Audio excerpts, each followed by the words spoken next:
Chers intervenants, cher public, bienvenue à notre table ronde en ligne organisée en collaboration avec l'association Réalité et Relations Internationales, ARI, et le site Boulevard Extérieur et la Maison Heinrich Heine, bien sûr.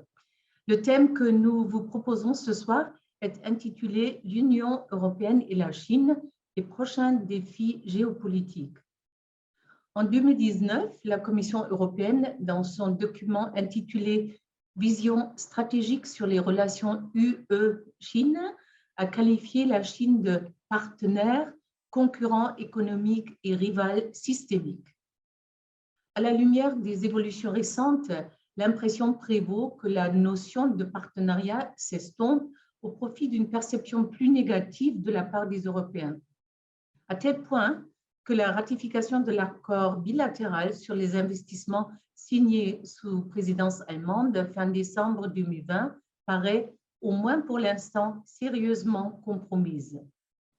Un état des lieux réaliste montre que face à une Chine volontariste et monolithique, du moins en apparence, l'Union européenne se trouve affaiblie à plusieurs titres. Au plan conjoncturel, la pandémie du Covid l'a durablement affectée alors que l'économie chinoise a d'ores et déjà fortement rebondi. Au plan structurel, elle est confrontée à un double défi. Son poids politique, diplomatique, économique et militaire s'est trouvé amoindri par le départ de la Grande-Bretagne. Simultanément, la cohésion politique de l'Union à 27 est mise à l'épreuve par une diplomatie chinoise très active, notamment auprès des États membres d'Europe centrale et orientale, liés à Pékin dans le cadre du format 17+1 lancé à Varsovie en 2012. L'installation prochaine à Budapest, à la place de l'université Soros du campus européen de la prestigieuse université Fudan de Shanghai, en est l'exemple le plus emblématique. Parallèlement, les investissements chinois en Europe dans le cadre de la route de la soie et la politique de crédit qui s'y attache sont pour Pékin un moyen insidieux de peser sur les votes des États membres concernés dans les instances européennes et onusiennes. Dans ce contexte complexe et difficile, comment l'Union européenne, géant économique mais nain politique, peut-elle défendre face à la Chine ses valeurs humanistes? Verra-t-on la fin de la naïveté européenne, pour citer les propos sans ambiguïté d'Emmanuel Macron, au profit d'une affirmation décomplexée des atouts et intérêts européens? Y a-t-il néanmoins des domaines où les deux blocs, blocs pour l'Europe c'est peut-être un peu fort, peuvent coopérer de manière constructive? Pour évoquer ces questions d'une grande complexité, nous sommes heureux d'accueillir ce soir plusieurs spécialistes de la Chine et ou de la géopolitique que je remercie chaleureusement d'avoir accepté notre invitation.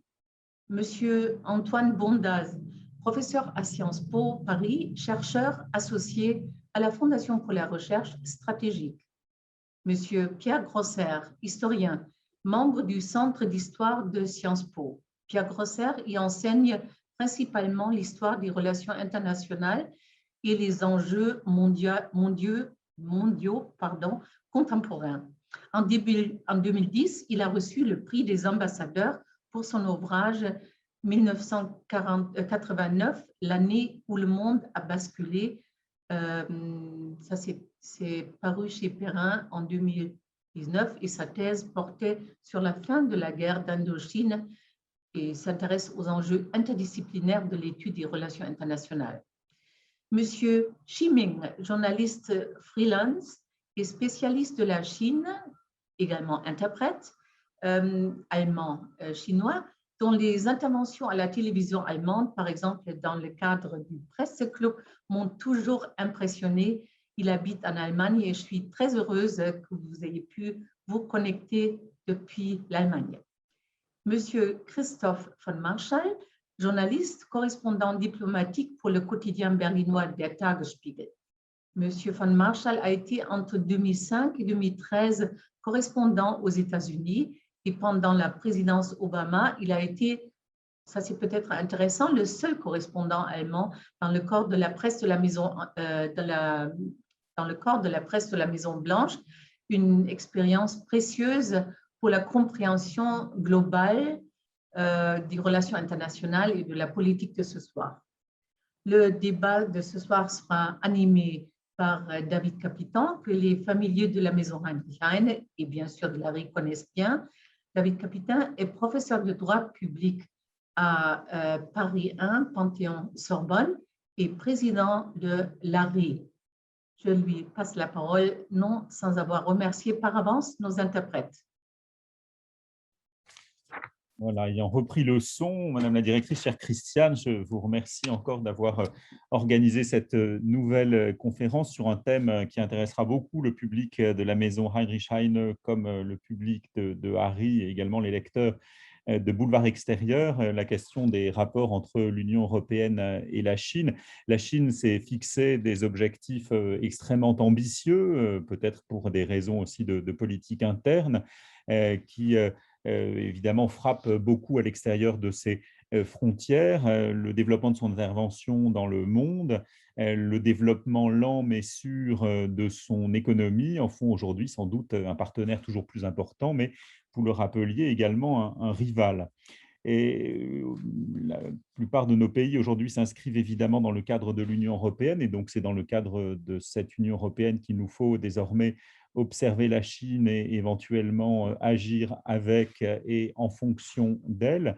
Et je crois que la conférence d'aujourd'hui, la table ronde, sera l'occasion de faire le tour d'un certain nombre de questions, d'essayer de voir quels sont les points de rapprochement et au contraire les points d'opposition qui peuvent exister entre l'Union européenne et la Chine, quels sont les domaines dans lesquels nous pouvons espérer coopérer, quels sont au contraire les domaines pour lesquels il nous faut faire preuve d'une attention extrême, et cela dans le domaine économique comme également dans le domaine de la défense, dans le domaine de la protection de l'environnement. Les thèmes les plus nombreux mettent en contact nos différents États et la Chine. Et au-delà de cela, évidemment, ce qui sera intéressant d'examiner également, c'est la manière dont l'Union européenne, justement, est capable d'intégrer les positions des uns et des autres. Dans quelle mesure la Chine est-elle un facteur de dissension au sein de l'Union européenne, ou au contraire, est-elle un objet autour duquel nous devons absolument développer un point de vue commun? Le grand intérêt également de la table ronde de ce soir, c'est qu'il mêle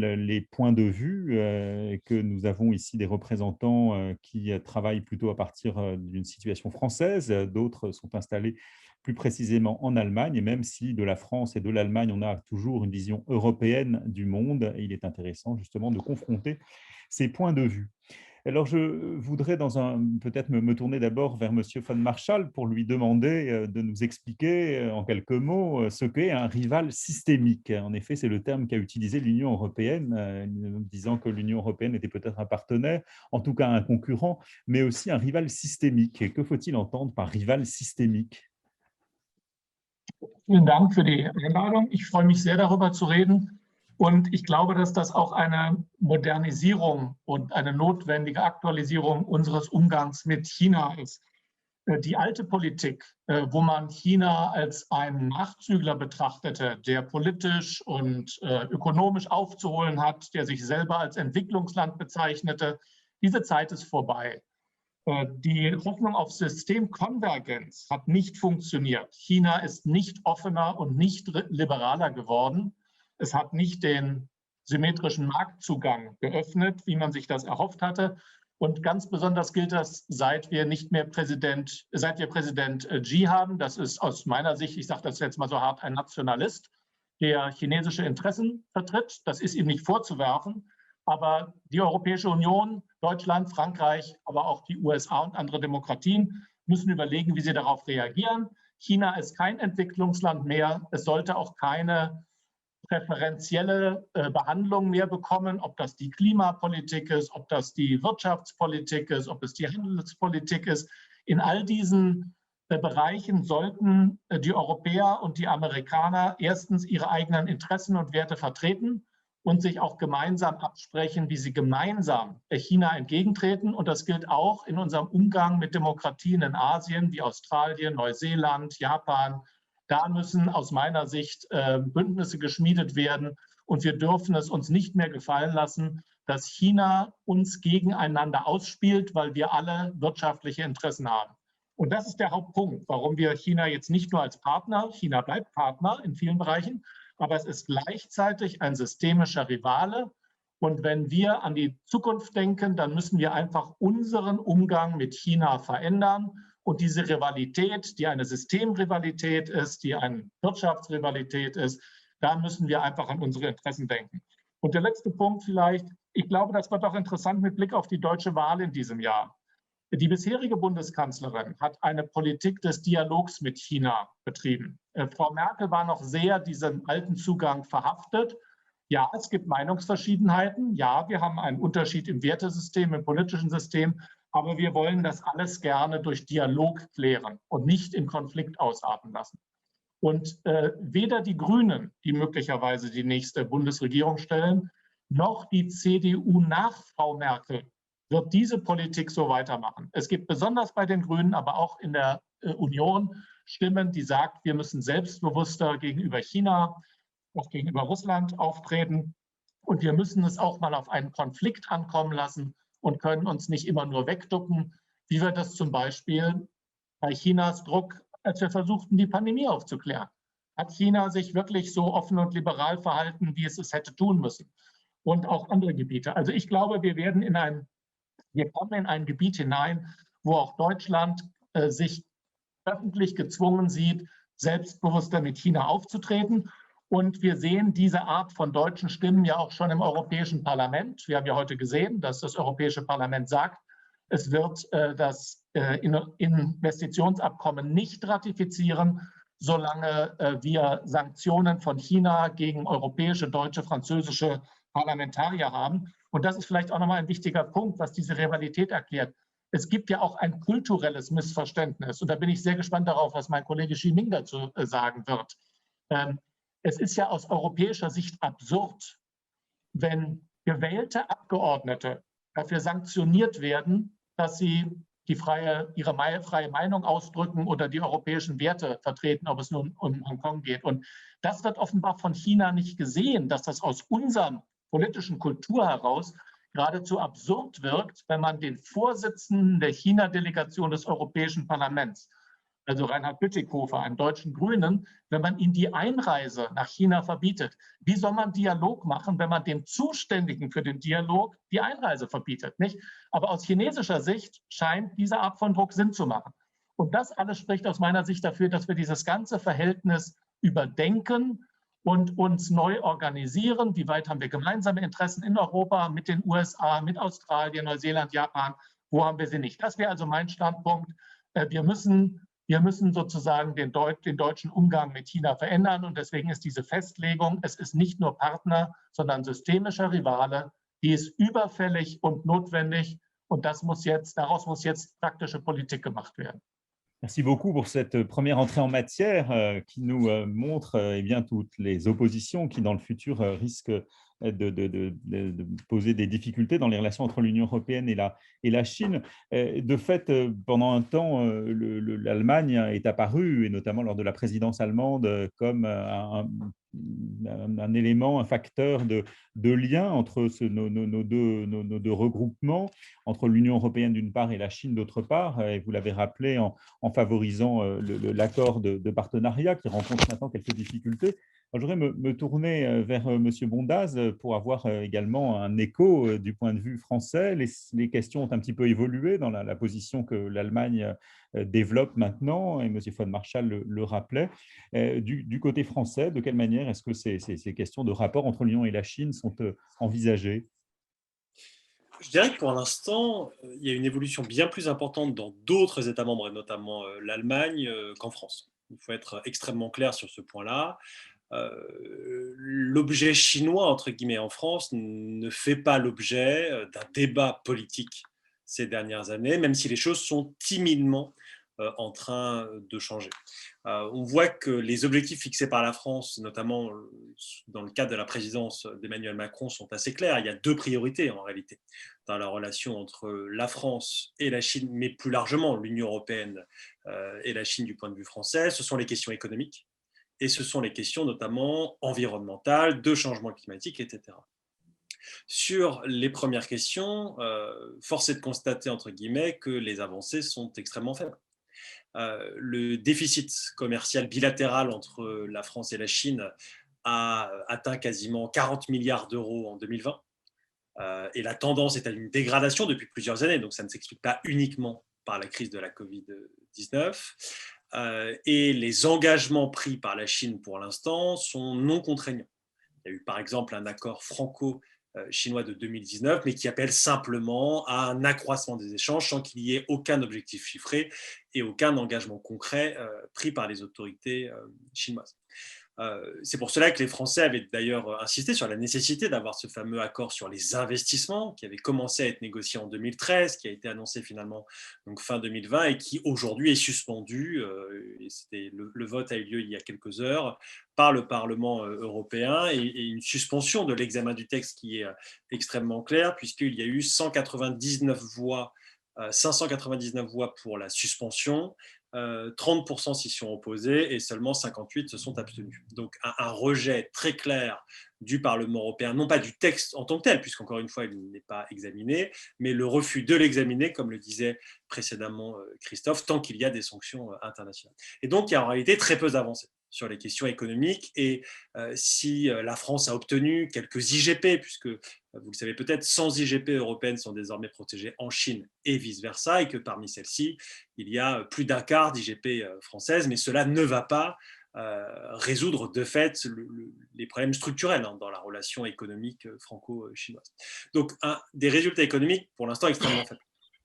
Sur les questions environnementales, la France a beaucoup mis en avant le rôle qu'elle entendait jouer pour inciter Pékin à prendre des engagements. Et là encore, les résultats sont, il faut être très clair, extrêmement faibles. Souvent, certains considèrent que grâce à l'action diplomatique française, qui d'ailleurs est évidemment à souligner, je ne la remets pas en cause, sur la défense de l'accord de Paris, la Chine serait restée dans l'accord.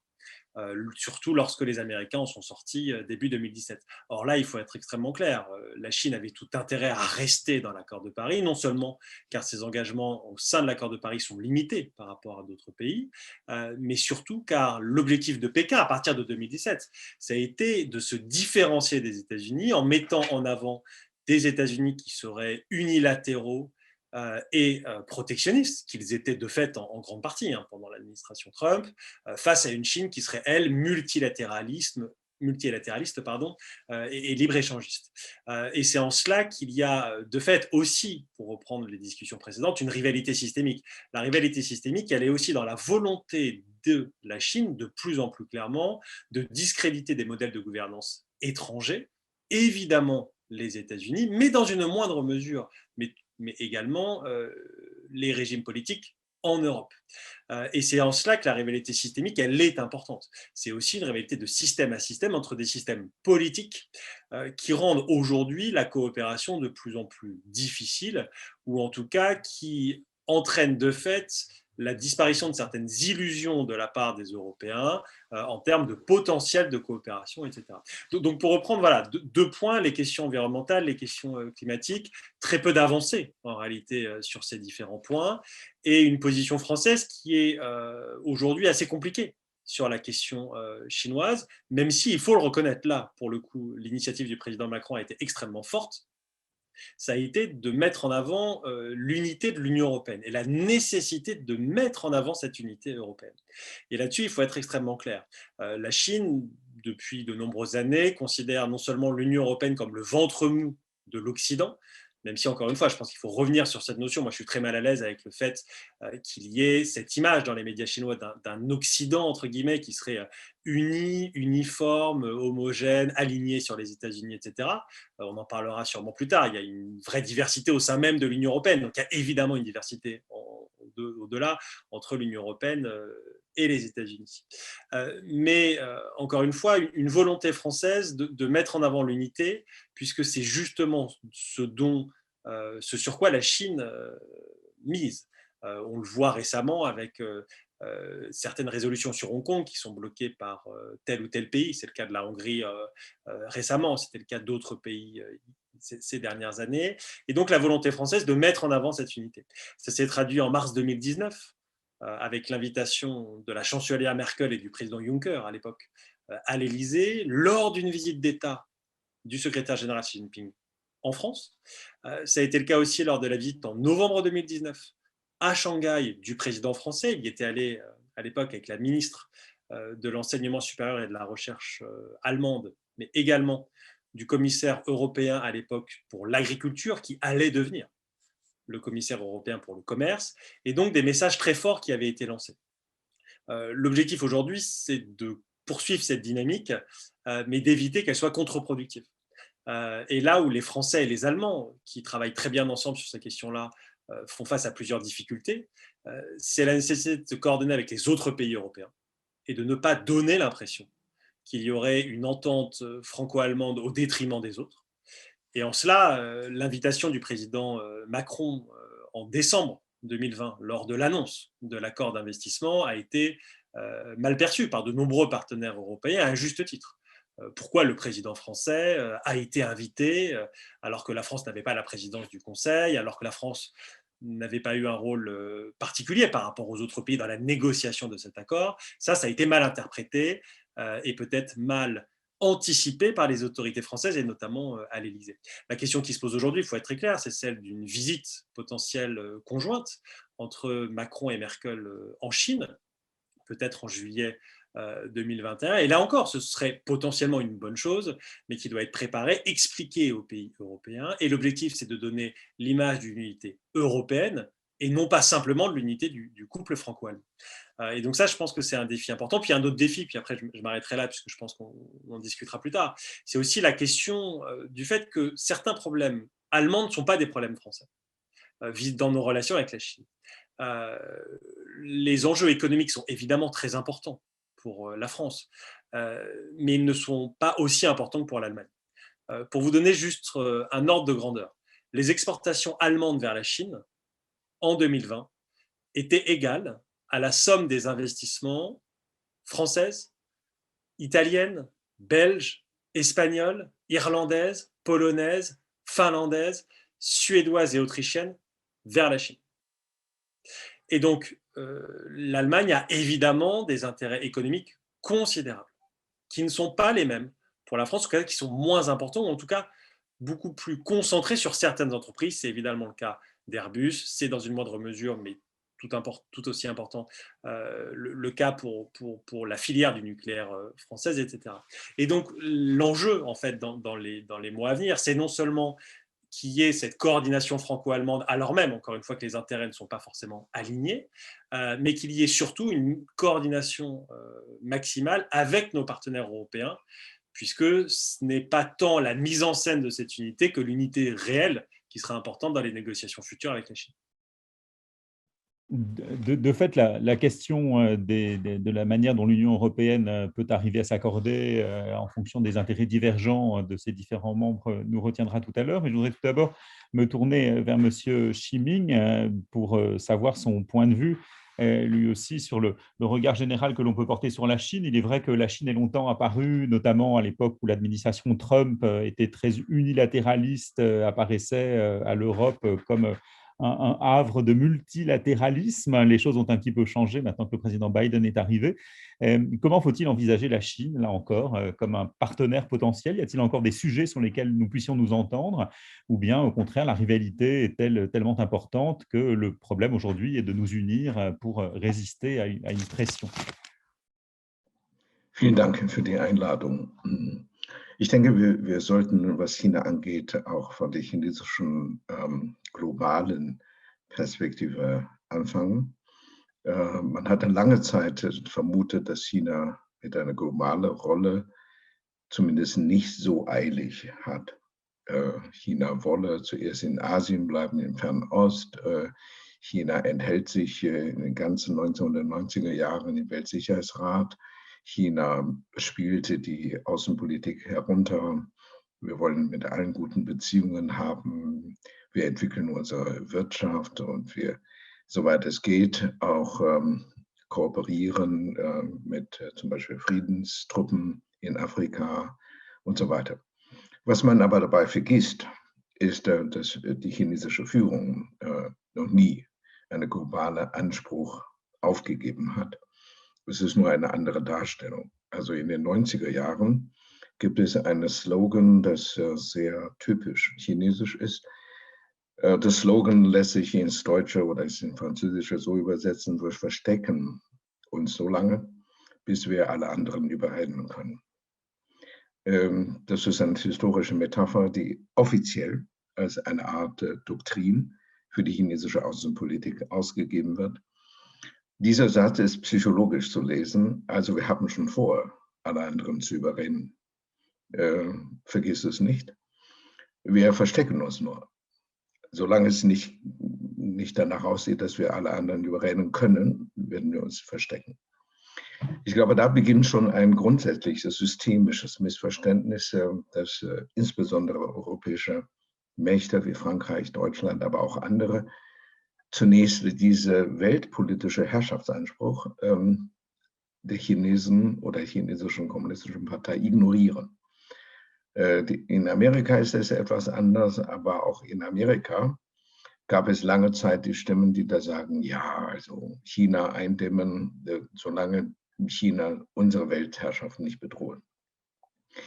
Was man aber jetzt mit der Zeit, insbesondere unter Xi Jinping, wahrgenommen hat, ist, dass dieser Anspruch offiziell zu einem Bestandteil der chinesischen Politik, nicht nur der Außenpolitik, sondern gesamte Politik gemacht wird. One Belt, One Road ist also ein Projekt mit weltpolitischem Anspruch, aber auch diese Schicksalsgemeinschaft der Menschheit von Xi Jinping sehr stark forciert, also ein Teil der Weltpolitik. Meine Vorredner haben beide darauf angesprochen, wie China Europa spalten will. Auch das gehört zu einer expliziten Umsetzung der Weltherrschaft.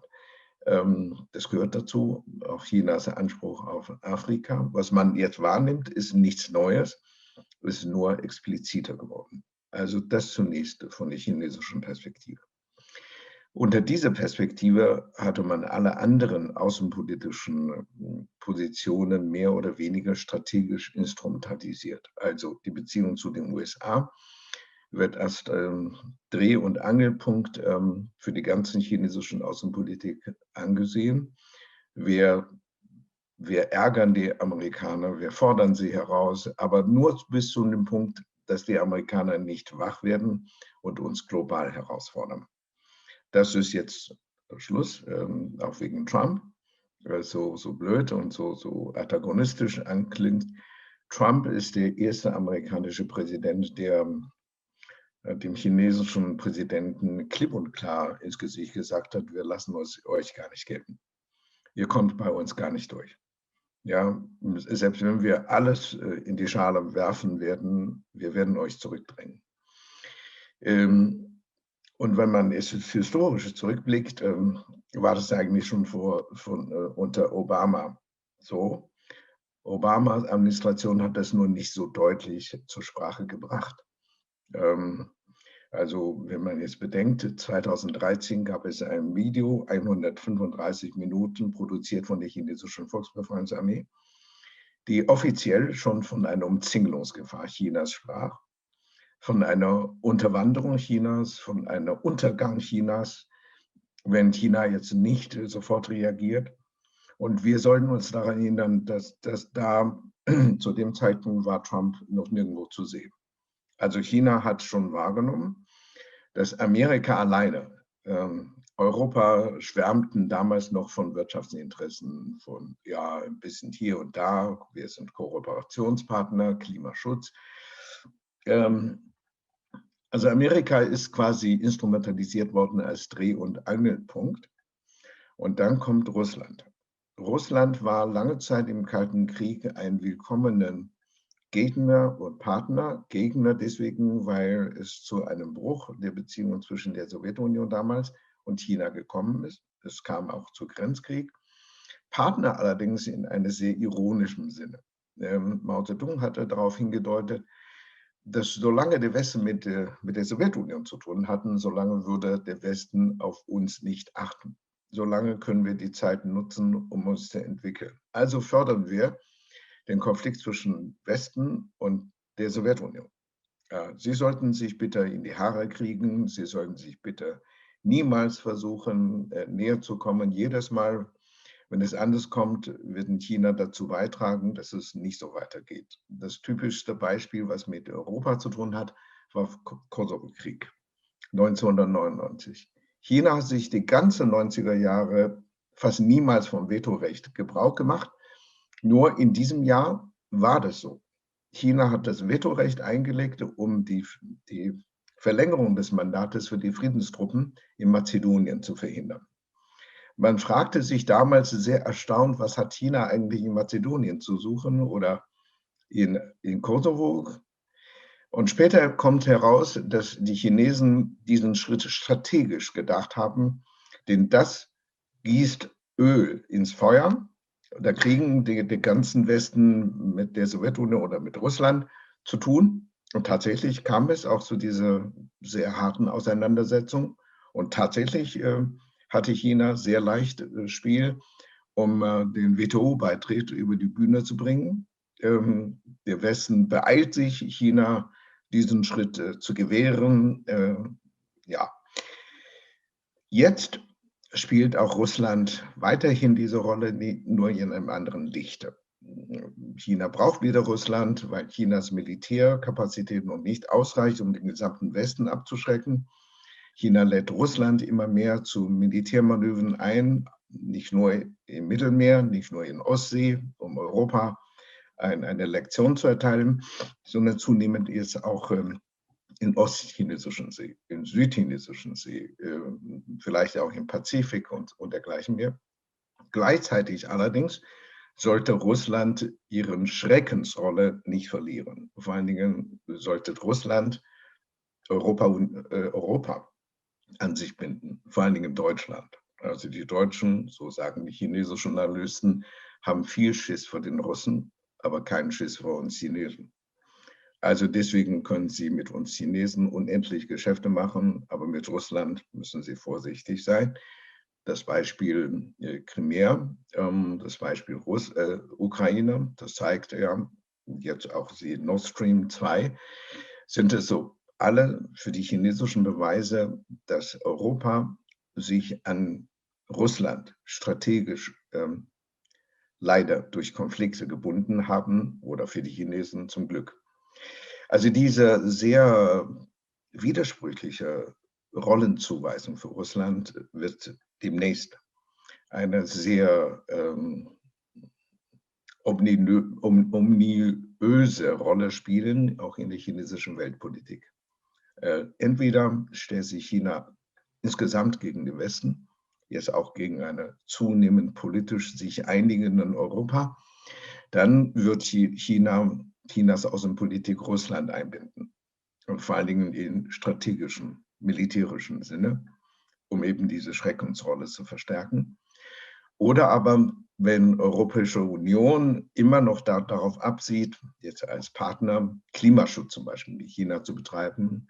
Der chinesische Präsident hat schon großmäulig versprochen, 2060 wird China klimaneutral werden, ohne zu sagen, wie das geht. Kohlenabbau gibt es nicht, alles andere auch nicht.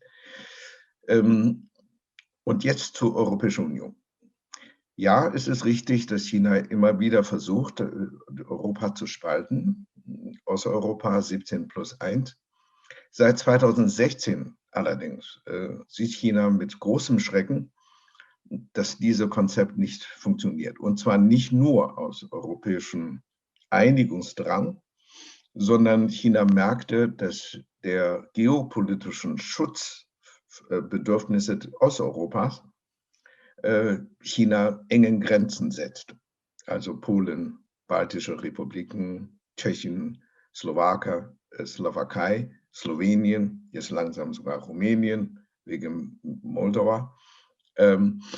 Dass es also ein chinesischer Vormarsch hier engen Grenzen hat. Also entweder muss China klar zur Europäischen Union oder auch zu diesen Ländern bekennen, gegen Russland vorgehen, aber das will China nicht. Oder aber China muss damit leben, dass diese osteuropäischen Länder nur chinesische Gelder haben wollen, aber sonst mit China nichts zu tun haben. Und das zeigt sich zum Beispiel durch die Rolle von Huawei. Es waren zuerst die osteuropäischen Länder, die Huawei kategorisch ablehnen. Polen war zum Beispiel der erste, der nicht nur Huawei ablehnte, sondern auch einen Spion von Huawei fasste und in der Öffentlichkeit bekannt gab, um Chinesen zu zeigen, wir können ganz anders. Tschechien war das zweite. Und jetzt 2018, 2019 war der tschechische Senatpräsident der erste, der einen offiziellen Besuch in Taiwan plante. Und der starb unter mysteriösen Bedingungen. Manche behaupten, er wurde von chinesischen Agenten vergiftet. Aber auch der neue Senatpräsident reiste 2020 nach Taiwan. Da wagte weder Frankreich noch Deutschland irgendetwas wegen Taiwan zu sagen. Es waren also zuerst die osteuropäischen Länder. Das setze also China noch einmal klare Grenzen für die Spaltungspolitik.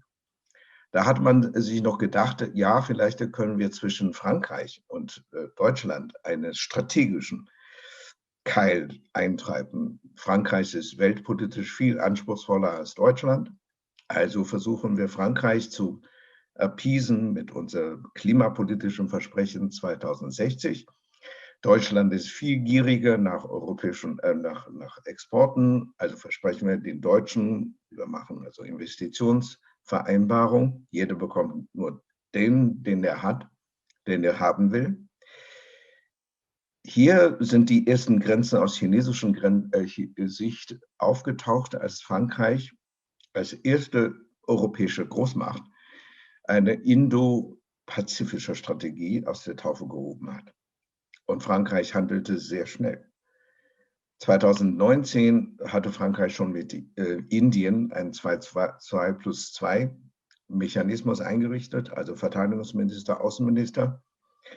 Und Frankreich schickte auch den einzigen Flugzeugträger mit nuklearem Antrieb in den südchinesischen Meer, dass Großbritannien das macht. Das wundert die Chinesen nicht, die sind sowieso kleinen Bruder von Amerika. Aber Frankreich, warum macht Frankreich das? Und Deutschland folgte dem französischen Beispiel. 2020 gab es auch eine deutsche indo-pazifischen Guideline. Die deutschen Außenpolitiker beeilen sich zu sagen, das ist keine Strategie, aber jeder weiß, dass es doch eine Strategie ist. Und deswegen sieht China jetzt Europa vor einen Weichenstellung. Nicht nur, wie Europa zu Amerika insgesamt sich stellt, ob jetzt Biden oder Trump, sondern wie Europa zu Asien, zur indopazifischen Region sich positioniert.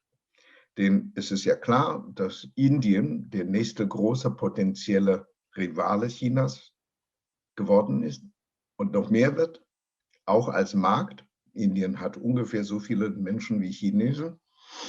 Und wenn Indien mit Indonesien zusammenkommen, haben beide Länder schon wesentlich mehr Leute, auch einen größeren Markt für längeren Perspektive. Also wenn in Europa auch die gierigen Deutschen das erkennen und jetzt mit ihren indopazifischen Papieren den ersten Schritt wagen, wenn also immer mehr europäische Länder, darunter sogar kleine Länder wie Dänemark, Schweden, Norwegen, Finnland, versuchen osteuropäischen Beispiele zu folgen und offizielle Taiwan-Beziehungen abzugraden. Holland hat das Büro zu Taiwan-Büro gemacht, also nicht mehr nur Taipei, sondern Taiwan. Das sind kleine Schritte, aber sind schon Warnzeichen. Für chinesische Außenpolitik wird sich die Frage stellen, wie Europa nochmal aus chinesischer Perspektive instrumentalisiert werden kann. Kann es noch? Kann Europa gespaltet werden in dem Sinne, dass sie nicht nur nicht mit einer Stimme sprechen können, sondern dass sie mit verschiedenen Stimmen gegeneinander sprechen? da möchte ich noch mal darauf hinweisen, Europa ist für China eine einzigartige Herausforderung zugleich, weil Europa niemals mehr eine Stimme sprechen. Wird Chinas chinesische Außenpolitik aus zentralpolitischer und zentralstaatlichen Politikperspektive sehr schwer haben, mit diesem Europa fertig zu werden. Ein etwas episodisches Beispiel ist Dalai Lama.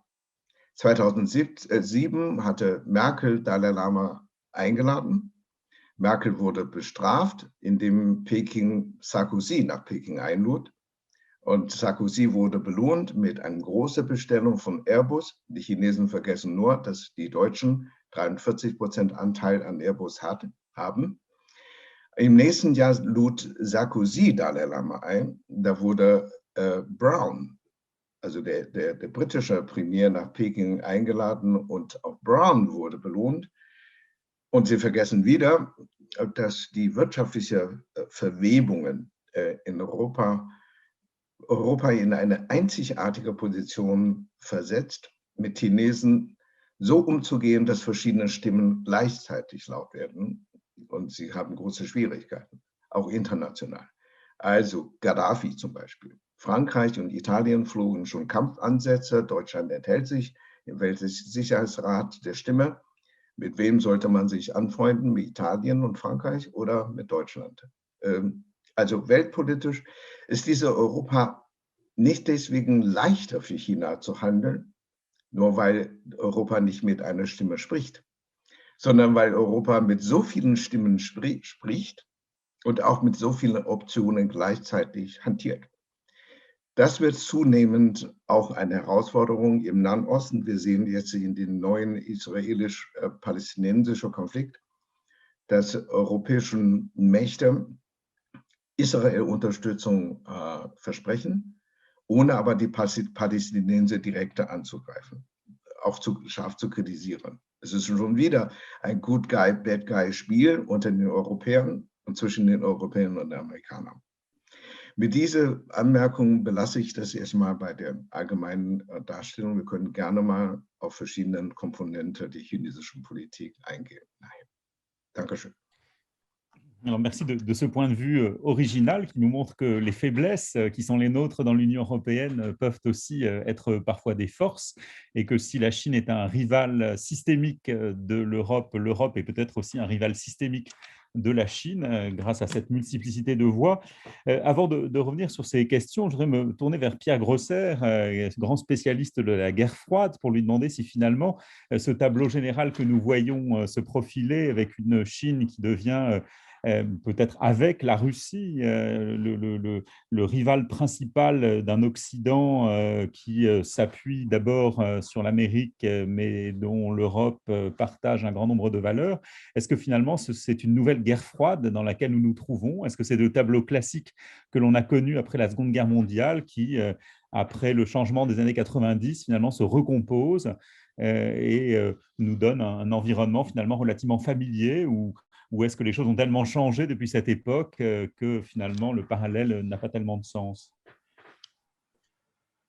Merci de poser cette question qui est fort débattue pour savoir quel vocabulaire est-ce que l'on emploie. Le vocabulaire de la guerre froide étant un vocabulaire de la confrontation, alors qu'un certain nombre de spécialistes, notamment aux États-Unis, disent qu'en fait, on est dans une situation assez différente, qui est une rivalité de puissance, c'est-à-dire qu'il y a une puissance montante, la Chine, et les États-Unis, qui sont une puissance, disons, en difficulté. Il faut d'ailleurs des comparaisons qui datent au fait des années 90 entre la Chine d'aujourd'hui et l'Allemagne d'avant 14, en disant que c'est même une situation dangereuse.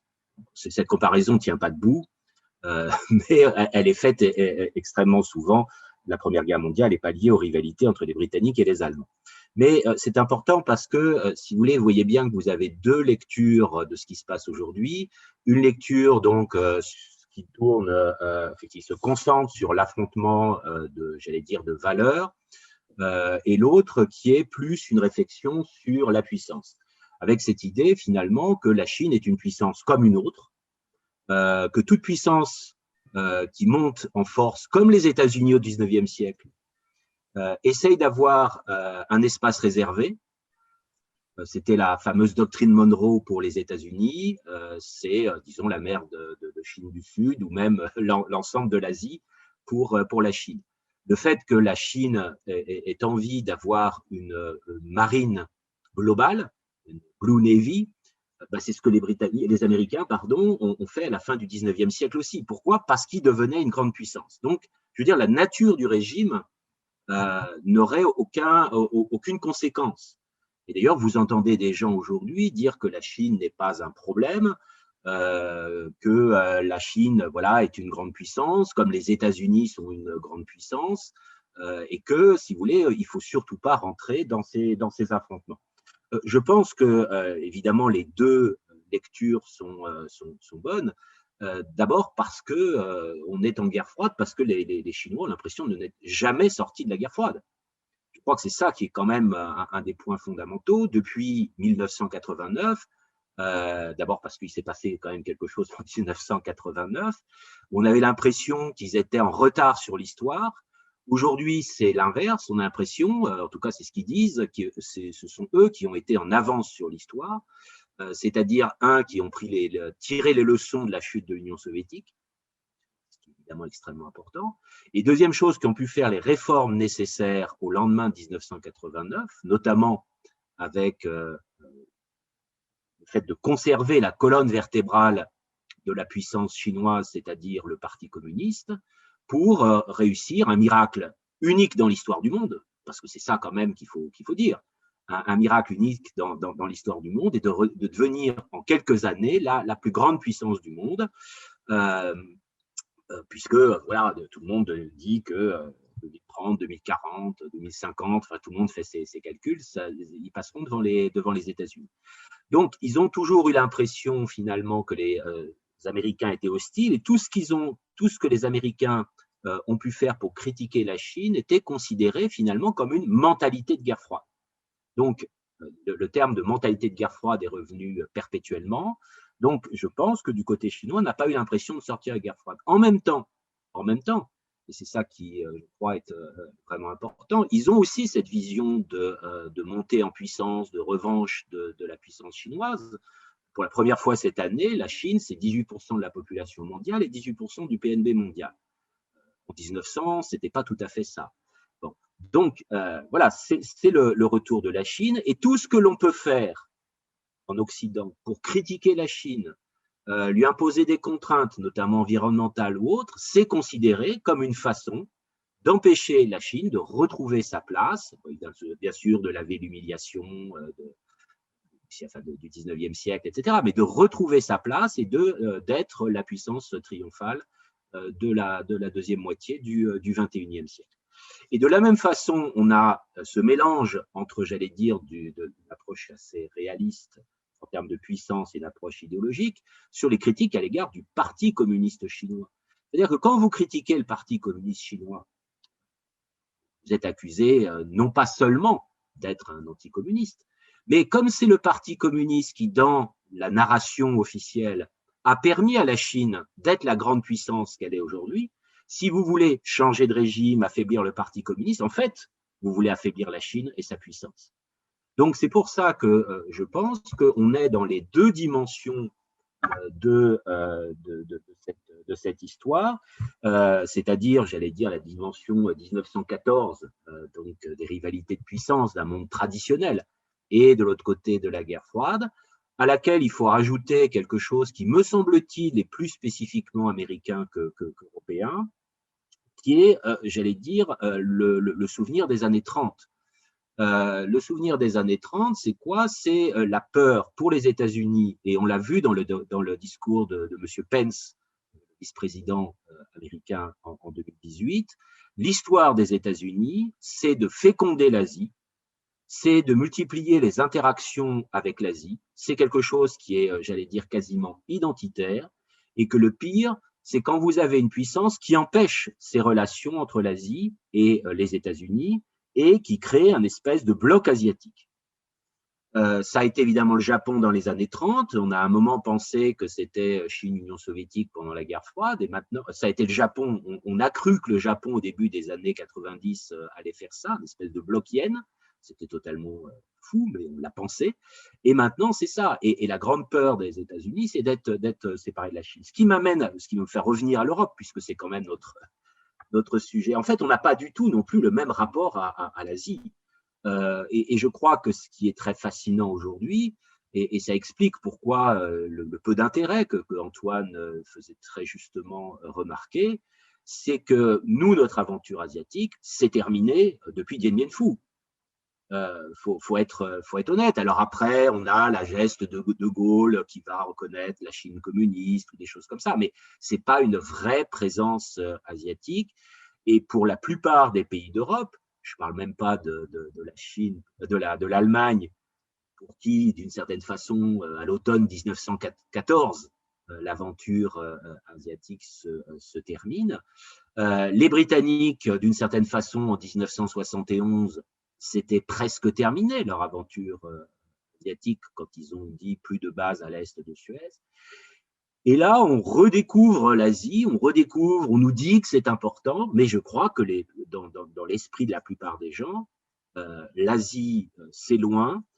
On ne voit pas ce que c'est que la Chine. C'est-à-dire que si un jour, on montrait aux citoyens comment de plus en plus la Chine négocie, c'est-à-dire en commençant par « je veux », il se poserait peut-être un certain nombre de questions. C'est-à-dire que voilà, ça devient très très difficile de négocier avec la Chine quand on est petit. Et donc finalement, on est dans une espèce de frustration non dite. Nous avons triomphé dans les années 90, où on pensait qu'on avait triomphé, qu'on allait élargir nos normes, nos valeurs à travers le monde, intégrer la Turquie, peut-être l'Asie centrale, bref, que nos normes à l'OMC ou ailleurs allaient triompher, que tout le monde allait se plier à ces normes. Et l'entrée de la Chine en 2001, c'était conçu de cette manière-là. Ça a été bon pour nos entreprises, mais les normes seraient acceptées. Et on se réjouissait que finalement la Chine signe un certain nombre d'accords internationaux. Elle était socialisée, c'était un bon élève, elle devenait en partie civilisée, on pensait même qu'elle pourrait évoluer un jour. Et là, je crois qu'on est dans ce vocabulaire qu'on entend depuis 30 ans de wake-up call, du réveil de l'Europe, que voilà, le Trump aurait été un wake-up call en 92-93, que la Bosnie devait être un wake-up call. Enfin bon, j'ai l'impression d'avoir entendu ça presque toute ma vie d'enseignant, des wake-up call pour l'Europe. Mais là, l'impression qu'on a, et les images sont très très parlantes. Fin du 19e, début du 20e, c'était la Chine endormie et les prédateurs sur la Chine. Et l'image qui triomphe aujourd'hui, pas seulement dans le livre de François Hesbourg, qui s'appelle à peu près comme ça, si mes souvenirs sont bons, c'est l'Europe endormie, en difficulté, en crise, etc., et les prédateurs qui sont autour. Et je crois qu'on ne peut pas comprendre la politique de l'Europe à l'égard de la Chine si on ne voit pas qu'on a les mains complètement pleines. Je ne parle même pas de nos problèmes internes, mais c'est lié en cela. D'abord, il y a l'espèce de panique qu'on avait déjà eu au lendemain de 1914 du réveil des peuples de couleur. C'est pas nouveau, on l'a eu pendant la décolonisation. Aujourd'hui, si vous mettez un peu d'islamisme, vous mettez un peu de Chine, vous mettez la montée en force de l'Afrique, vous mettez le Black Lives Matter, etc., quelle est la perception? Pourquoi est-ce que l'extrême droite et nos nationalistes à la télévision se voient tellement? Parce qu'il y a cette espèce d'angoisse qu'il faut bien comprendre. Justifié ou pas, ça c'est pas mon. Enfin, j'en pense beaucoup, mais voilà. Mais je crois que on avait déjà cette sensation dans les années 50-60. On l'a oublié. Et quand on entend aujourd'hui la Chine soutenir Black Lives Matter, bah Mao et Malcolm X, pour simplifier les choses, c'était déjà ça. Et ça inquiétait énormément le FBI.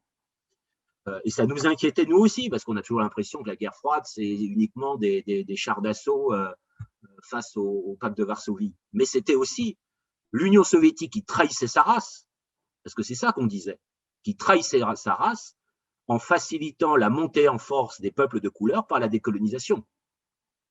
Disait du De Gaulle. De Gaulle, il raisonnait comme ça. Donc, on a ça. Et deuxième chose, on a les mains pleines parce qu'à nos frontières, on a tout un tas de problèmes. Je ne parle même pas de nos problèmes internes, encore une fois, des problèmes économiques, des problèmes de légitimité, de la crise de démocratie, etc.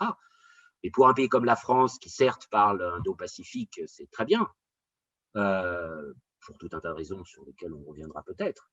Mais on sait très bien qu'il se passe des choses au Moyen-Orient, et même si on n'a plus de prise dessus, ça va nous impacter à court terme. Nous sommes au Sahel, il y a eu un sommet France-Afrique, parce qu'on sait très bien, je rappelle, 2100, la population de l'ensemble de l'Afrique sera l'équivalent de la population de l'ensemble de l'Asie.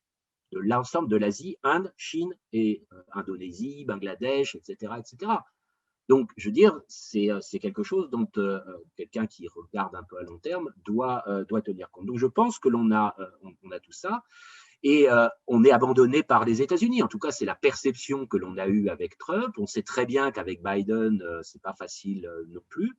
Et donc, l'espèce de monde merveilleux où on pouvait faire avancer nos normes en étant la puissance normative avec un peu de rivalité avec les États-Unis, mais tout en étant protégé des États-Unis, et où les menaces, c'était des petits rock states, tout petits rock states, l'Irak, l'Iran, la Corée du Nord.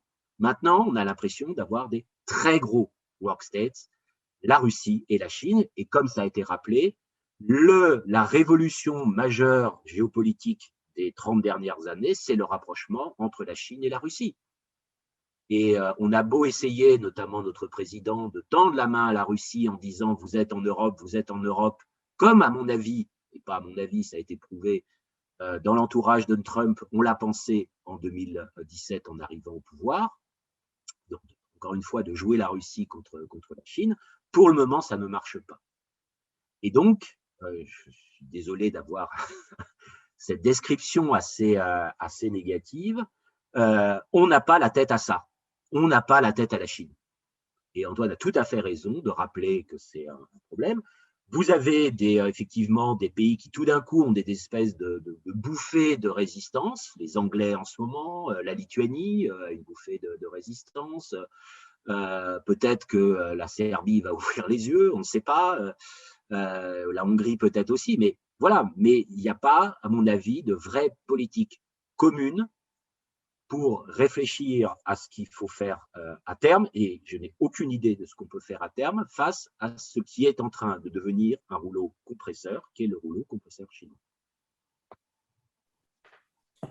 Merci de ce tableau très général qui nous rappelle que l'on regarde toujours vers l'Ouest et que sans doute la Chine est plus proche des États-Unis que de l'Europe quand on prend le monde dans ce sens. Il est certain que ce sont là des jeux à échelle mondiale. Alors, nous allons peut-être rapidement refaire un second tour. Je rappelle simplement au public, et d'ailleurs, un certain nombre de questions sont déjà posées, qu'ils ont la possibilité de poser des questions, non pas en direct, mais par le biais du système de conversation que chacun connaît et qui existe sur Zoom, et qui s'appelle, je crois ici, questions et réponses, Q&A. Et donc, n'hésitez pas, mesdames et messieurs qui nous écoutez, à poser des questions. Je les relayerai très volontiers. Je voudrais peut-être redonner la parole successivement aux uns et aux autres qui voudront peut-être réagir à tel ou tel élément de ce qui a été dit. Et puis, les questions sont évidemment très riches. Tournez donc vers M. von Marschall dans un premier temps et puis lui demander peut-être aussi, justement, en matière simplement de défense, en matière militaire. C'est quelque chose dont la presse générale se fait un écho régulier, notamment les tensions autour de Taïwan. Hong Kong semble être passé maintenant un petit peu par pertes et profits. Mais est-ce que Taïwan pourrait être le lieu d'une confrontation entre l'Occident et la Chine, ou est-ce que cela paraît finalement quelque chose qui peut créer des peurs et alimenter la presse quotidienne, ou est-ce que véritablement il faut voir là une possible étincelle qui pourrait déclencher un conflit plus large? Sehr gerne sage ich was zu der Frage eines Krieges Taiwan, ob das die Gefahr ist. Aber ich würde es gerne einbetten in eine größere Reaktion, generell, was gerade über Kalten Krieg und Rückkehr eines Kalten Krieges gesagt wurde. Ich mache mal die kurze Antwort zu Taiwan aus meiner Sicht. Ja, es kann einen Krieg um Taiwan geben, aber es hängt gerade auch von uns in Europa und in den USA ab, wie groß die Gefahr ist. Nämlich wie klar unsere Signale sind, dass uns das nicht egal ist. Dass wir das nicht einfach, naja, dann passiert es halt, dann können wir auch nichts machen. Nicht? Und ich würde auch sagen, dass die Art, wie Europa auf die russische Aggression reagiert hat, sie hat sie nicht verhindert. Aber auf jeden Fall hat Europa schärfer reagiert, als Putin es sich hat vorstellen können. Und das könnte eine gewisse Präventionswirkung für die Zukunft entfalten. Also der Krieg um Taiwan ist zu verhindern, wenn die USA und Europa klare politische Signale geben, dass die Kosten sehr, sehr hoch wären für China. Und hohe Kosten will China nicht haben. Ich würde gerne noch was generell sagen zu dieser Diktion, die man oft hört, die Rückkehr eines Kalten Krieges. Ja und nein. Die Gefahr ist einerseits viel geringer und auf der anderen Seite viel, viel größer, weil wir in einer ganz anderen Lage sind, als wir gegenüber, wenn ich jetzt wir sage, meine ich damit Westeuropa, gegenüber der Sowjetunion in den 1970er, 80er Jahren waren. China ist ökonomisch eine viel, viel größere Bedrohung, als es die Sowjetunion je war. Die Sowjetunion hatte weder das ökonomische Potenzial, das China heute hat, noch war die Sowjetunion in dem Maße bereits in die globale Wirtschaft eingebunden, wie China das heute ist. China ist einer der 3 großen Wirtschaftsblöcke heute. Es ist genauso, hat eine genauso große Wirtschaftskraft wie die USA alleine oder wie die Europäische Union alleine. Und danach kommt lange nichts. Es gibt 3 große Wirtschaftsblöcke, China, die USA und die Europäische Union. Und Russland hat 1/7 von jedem. Ja, das ist gar nichts gegenüber dem, was die China darstellt oder die Europäische Union. Auf der anderen Seite ist China jedenfalls für uns Europäer überhaupt nicht die militärische Gefahr heute, die die Sowjetunion war. Die Sowjetunion war eine unmittelbare militärische Gefahr für Westeuropa. Das ist China nicht und wird es in absehbarer Zeit auch nicht werden. Und deswegen ist auf der einen Seite die chinesische Bedrohung in diesem sogenannten neuen Kalten Krieg eine viel größere, weil es ökonomisch China einen viel größeren Einfluss hat und gleichzeitig eine kleinere, weil wir uns darunter keinen militärischen Konflikt vorstellen sollten. Übrigens auch nicht um Taiwan, weil, wie gesagt, das kann man vor allem mit einer klaren Ansage, welche ökonomischen Kosten das für China hätte, wenn es so etwas machen würde. Ja? Damit kann man das eingrenzen. Also müssen wir Feld vor Feld vorgehen. Und hier möchte ich einen letzten Punkt sagen, Klimapolitik, weil da kommt das nämlich alles zusammen. Ja? Klimapolitik ist einerseits Klimapolitik, es ist aber gleichzeitig Wettbewerbspolitik. Denn wenn China nicht gezwungen ist, dieselben Mittel aufzuwenden für die Reduzierung seiner Emissionen wie Europa oder die USA, dann hat es einen klaren ökonomischen Wettbewerbsvorteil. Ist das noch angemessen? Ich glaube, es ist nicht mehr angemessen. Es ist nicht hinzunehmen, wenn wir die Klimagefahr so groß sehen, wie wir sie in Westeuropa sehen, dass China einen doppelt so hohen Ausstoß bei gleicher wirtschaftlicher Leistung hat wie die USA und einen fast 3-mal so hohen Emissionsausstoß hat wie Europa. Jeder durchschnittliche Chinese, und das ist anders als früher, pustet heute mehr Emissionen in die Luft als jeder durchschnittliche Europäer, obwohl wir einen hohen Wettbewerbs- und Wohlstandsvorteil haben. Und das ist noch nicht angekommen, diese Verschiebung. China ist allein für mehr als 30% aller globalen Emissionen verantwortlich heute.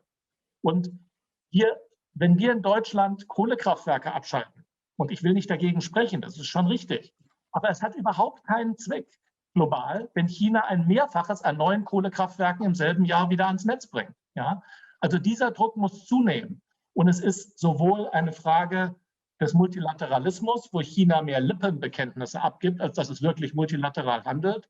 Und es ist auch nur ein reines Lippenbekenntnis, dass die was für die Klimapolitik machen wollen. 2060 ist einfach lächerlich, dann klimaneutral zu werden. Das ist überhaupt kein Zugeständnis. Das ist einfach irgendwas gesagt und manche lassen sich davon einlullen. Also das wollte ich sagen zu Taiwan, zu der Einordnung. Gibt es einen neuen Kalten Krieg, ja oder nein? Und wo sollen wir die Auseinandersetzung suchen? Bei ganz praktischen Feldern wie der Klimapolitik. China muss mehr tun, wegen des Klimas, aber auch wegen des Wettbewerbs. Sur ce dernier point, qui est celui de la rivalité économique, des questions de concurrence qui existent entre l'Europe et la Chine et qui peuvent évidemment jouer un rôle important sur la question de la politique en matière de climat, je voudrais me tourner de nouveau vers Antoine Bondaz, parce que l'Union européenne, en réalité, a sur le feu un certain nombre d'instruments qui permettraient de répondre à cette problématique, notamment l'instrument sur les marchés publics internationaux, qui permettraient de bloquer l'accès à un certain nombre de commandes publiques en Europe en fonction du défaut de réciprocité de la Chine. Il y a également l'instrument sur le contrôle des subventions étrangères qui fait l'objet depuis plusieurs années de discussions. Donc la Commission européenne, je crois, a été à l'initiative de manière assez précise, et on pourrait sans doute citer également d'autres instruments très précis, mais on voit que les annonces qui sont faites par les commissions successives, finalement, n'aboutissent qu'extrêmement lentement.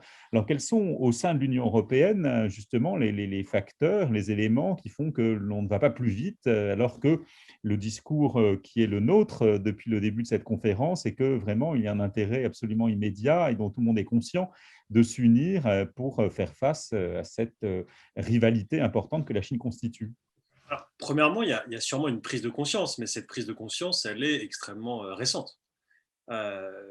Et par exemple, en Allemagne, on parle beaucoup de 2016 et du rachat par le chinois Midea de l'entreprise de robotique allemande KUKA. C'est à partir de ce moment-là, par exemple, que l'Allemagne soutient l'initiative de la France, de l'Italie et de la Grande-Bretagne pour la création d'un mécanisme européen de surveillance des investissements. Et même si ce mécanisme n'est pas contraignant, il a pris 3 ans à être négocié. Et encore une fois, les leviers concrets qu'il permet sont extrêmement limités. Donc, premièrement, il y a une prise de conscience qui est tardive. Il y a ensuite des mécanismes européens qui sont évidemment extrêmement longs quand il y a des négociations, mais je dirais, pour être un peu optimiste, que les choses avancent. On le voit à travers plusieurs leviers. On le voit avec l'adoption en mars, extrêmement récemment, d'une résolution sur le devoir de vigilance des multinationales au Parlement européen. Et ça, évidemment, ça pourrait avoir un impact concret sur une partie de nos échanges avec la Chine, mais pas seulement la Chine, d'ailleurs, de nombreux autres pays, sur les questions environnementales, les questions de travail forcé, etc. Un autre aspect, c'est ce qui est en cours de négociation, c'est le mécanisme, par exemple, d'ajustement carbone aux frontières. Et là, la Chine s'y oppose très ouvertement, et c'est d'ailleurs extrêmement intéressant de lire la déclaration chinoise qui a suivi le sommet qu'il y a eu entre la Chine, la France et l'Allemagne, si certains s'en rappellent, quelques jours avant le One Planet Summit, où je ne me rappelle plus du nom, du sommet sur le climat de Biden, organisé par les États-Unis, où la Chine a indirectement mentionné le projet et l'a critiqué.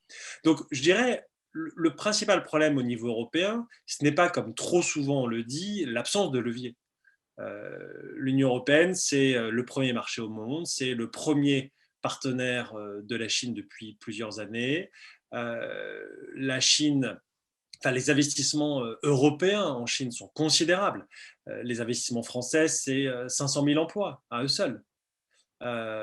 Donc, si vous voulez, vous avez des investissements français et des investissements européens qui sont importants, des échanges économiques qui sont très importants. Et donc, la Chine a autant besoin de l'Europe que l'Europe a besoin de la Chine, en quelque sorte, y compris sur les questions technologiques, etc. Où là, la Chine a besoin de l'Europe. Et on le voit à travers de nombreuses coopérations, etc.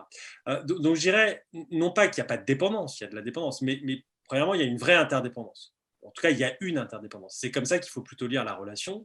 Et la question qui se pose aujourd'hui, et c'est indirectement ce que mettent en avant certains personnels et certains dirigeants, c'est le cas par exemple de Clément Beaune, c'est est-ce que les Européens sont prêts à assumer les leviers de la puissance ?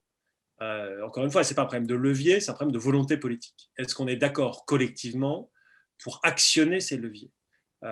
Et vis-à-vis de la Chine, l'ambition a toujours été d'harmoniser vers le haut, ou d'avoir une réciprocité vers le haut, entre guillemets. La question qui doit peut-être se poser, c'est est-ce qu'il ne faut pas une réciprocité vers le bas ? Du moment où la Chine n'ouvre pas certains de ses marchés, pourquoi est-ce que l'Europe continue d'ouvrir ses marchés à la Chine? Et la question n'est pas d'être protectionniste et de fermer nos marchés à toutes les entreprises étrangères. Elle est juste de faire la différence entre des entreprises, par exemple, vietnamiennes ou sénégalaises et des entreprises chinoises. Et que si la Chine n'autorise pas nos entreprises à accéder à ces marchés, libre à elles, mais dans ce cas-là, la réciproque sera que certains marchés européens seront fermés. La question des marchés publics en est encore une autre. Mais je pense que c'est cette question qu'on voit émerger d'ailleurs de plus en plus au niveau du Parlement européen. Et souvent, les Français sous-estiment le rôle du Parlement européen, en tout cas les débats qui s'y tiennent. Et je pense que c'est vraiment intéressant de suivre ce qui se dit en ce moment même au Parlement européen, puisque ça peut laisser penser, imaginer, préfigurer de ce que pourraient être les débats dans les différents États membres.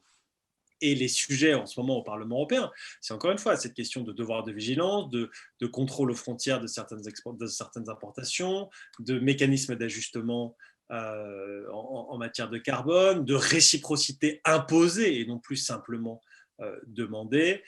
Et ça, ce sont, je pense, les enjeux qui seront très importants dans les mois et les années à venir dans nos relations avec la Chine.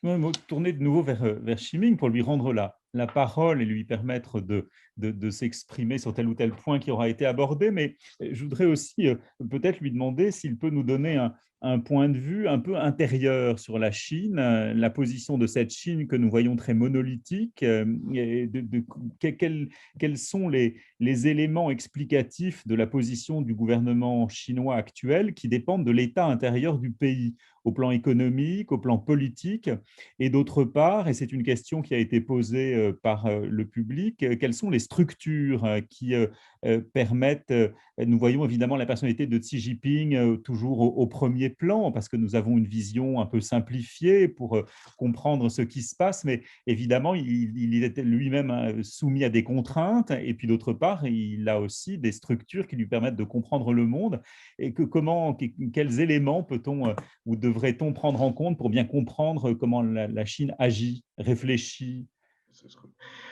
Ich komme sehr gerne auf eine Anmerkung von Herrn von Marschall, von meinem Kollegen aus Berlin zurück, als er davon sprach, wie die Chinesen mit dem Europäischen Parlament so umgehen. Neben systemischen Falschverständen, also Parlament hatte noch nie in China eine gewisse Rolle gespielt. Warum sollten die Chinesen andere Parlamente ernst nehmen? Sie nehmen auch den amerikanischen Kongress nicht besonders ernst. Sie haben eine Gewohnheit, Parlamente generell als weiche Institutionen, als Debattierclubs zu verstehen, abzutun. Ja, aber neben diesem Aspekt haben die Europäer den Chinesen auch immer mehr in den letzten Jahrzehnten Anlass gegeben, so zu glauben. Die europäischen Nationalstaaten zum Beispiel verlagern alle unangenehme Themen in das Europaparlament. Menschenrechte zum Beispiel gehören dazu. Das Europäische Parlament kann Beschlüsse fassen, wie es will. Es ist Tiger ohne Zähne. Und die einzelnen Nationalregierungen haben durch eben diesen Schritt ihre Pflicht getan. Sie machen weiter gute Geschäfte mit China. Das bestätigt also das chinesische Verständnis von Europaparlament. Also, was soll's. Das kostet der chinesischen Regierung sonst auch nicht viel, Europaparlament zu bestrafen. Sie sprechen über Bütikofer, Sie sprechen auch über die Fachausschüsse, Menschenrechtsfachausschüsse. Ich denke, die chinesischen Verständnisse in dieser Hinsicht zu verändern, das ist nicht sehr leicht. Dann zum Kalten Krieg. Ja, ich stimme auch beiden Aussagen zu. Es ist sowohl Kalter Krieg wie auch Kalter Krieg 2,0. Ich sehe aber auch chinesischen tödlichen Schwächen. Ganz anders als die Sowjetunion hatten die kapitalistischen Pilzen die Sowjetunion nicht richtig anstecken können. Die Autarkie der Wirtschaftssysteme, die auch nicht sehr gut funktionieren, aber sie funktionierten Jahrzehnten gut. Die Sowjetunion war nicht angesteckt durch finanzindustrielle Blasen, China aber voll. noch viel schlimmer als Amerika. Wenn Amerika damals die Lehman Brothers noch quittieren konnte Chinesen ihre Staatsfinanzdienstleister lange nicht quittieren. Jetzt fangen sie an. Die Schmerzen beginnen jetzt gerade. Die größten Finanzplattformen ist kurz vor der Pleite. Wenn also die wirklich pleite geht, sind alle chinesischen Staatsbanken sofort drin. In einem Dreckmaß, dass dieses ganze System jahrelang nicht herausfinden kann. Das kann China sich nicht leisten, gerade weil die systemische Ähnlichkeit mit dem kapitalistischen System inzwischen dermaßen groß geworden ist. Also wir sollten die chinesischen Stärke auch nicht übertreiben, nur weil China dem Westen sich so angenähert hat. Auch in allen Krankheiten hat China sich dem Westen angenähert. Also finanzielle ist es sowieso eine Sache, auch die konsumistische. Wir haben gerade vor 2 Monaten oder vielleicht 1,5 Monaten diese Boykottbewegung in China beobachten können, als die Europäische Union die Sanktionen gegen China verhängt hat. Die Chinesen haben Europa auch unter Sanktionen gesetzt. Und sofort, binnen weniger Tage, brauste eine Boykottwelle auf. Unzählige Chinesen schreiben, wir pfeifen auf H&M, auf Nike, auf alles andere. Aber das dauerte nur 48 Stunden. Warum dauert es nicht so lang? Weil die chinesische junge Generation ohne diese Marken gar nicht leben wollen. Sie pfeifen eher in ihrem Handeln auf die Parteistaat als eben auf die europäischen oder amerikanischen Marken. Auch das zum Beispiel gab es in der ehemaligen Sowjetunion nur ziemlich am Ende und nur am Rande. Also eine innerchinesische Perspektive, diesem Parteistaat nicht um jeden Preis, schon gar nicht um den Preis der eigenen Wohlergehen zu folgen, ist in China sehr deutlich vorhanden.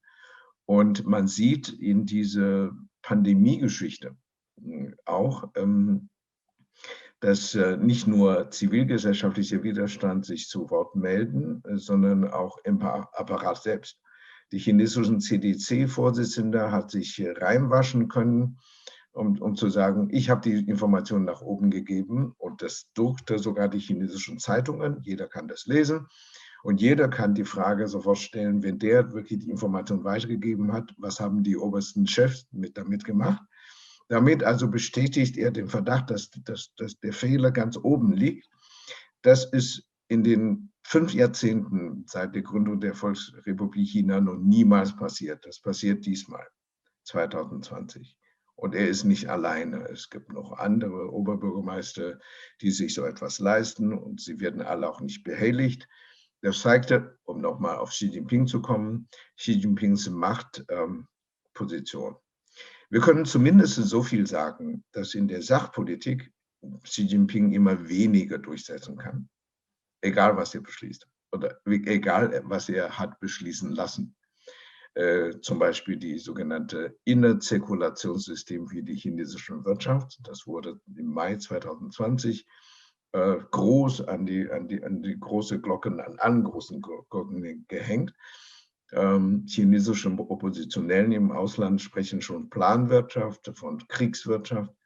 Bis heute ist es nicht beschlossen, kann auch nicht beschlossen werden, weil die chinesische Arbeitsmarkt zusammenbricht. 100 bis 140 Millionen Chinesen sind jetzt schon ad hoc arbeitslos. Die chinesischen Sozialabsicherungssysteme sind jetzt, wenn man sie heute quittiert, jetzt pleite. Wenn man morgen sie quittiert, sind sie morgen pleite, jederzeit.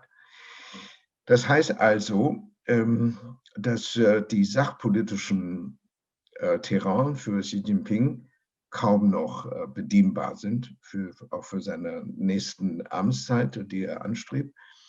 Ohne aber Sachleistungen zu zeigen, wird es für ihn auch sehr schwierig sein, bei dem nächsten Parteitag zu sagen, ich bleibe im Amt. Seine Vorgänger haben alle große Leistungen zeigen können. Jiang Zemin hat die Leistungen gezeigt. Ich habe China in die WTO reingeführt. Ohne WTO wäre Chinas Boom gar nicht erklärbar. Hu Jintao kann zeigen zweistellige Wachstumsrate über 8 Jahre hinweg. Was kann Xi Jinping zeigen? Xi Jinping kann Pandemie zeigen, Xi Jinping kann internationale Isolation zeigen. Das sind alle keine große Leistungen.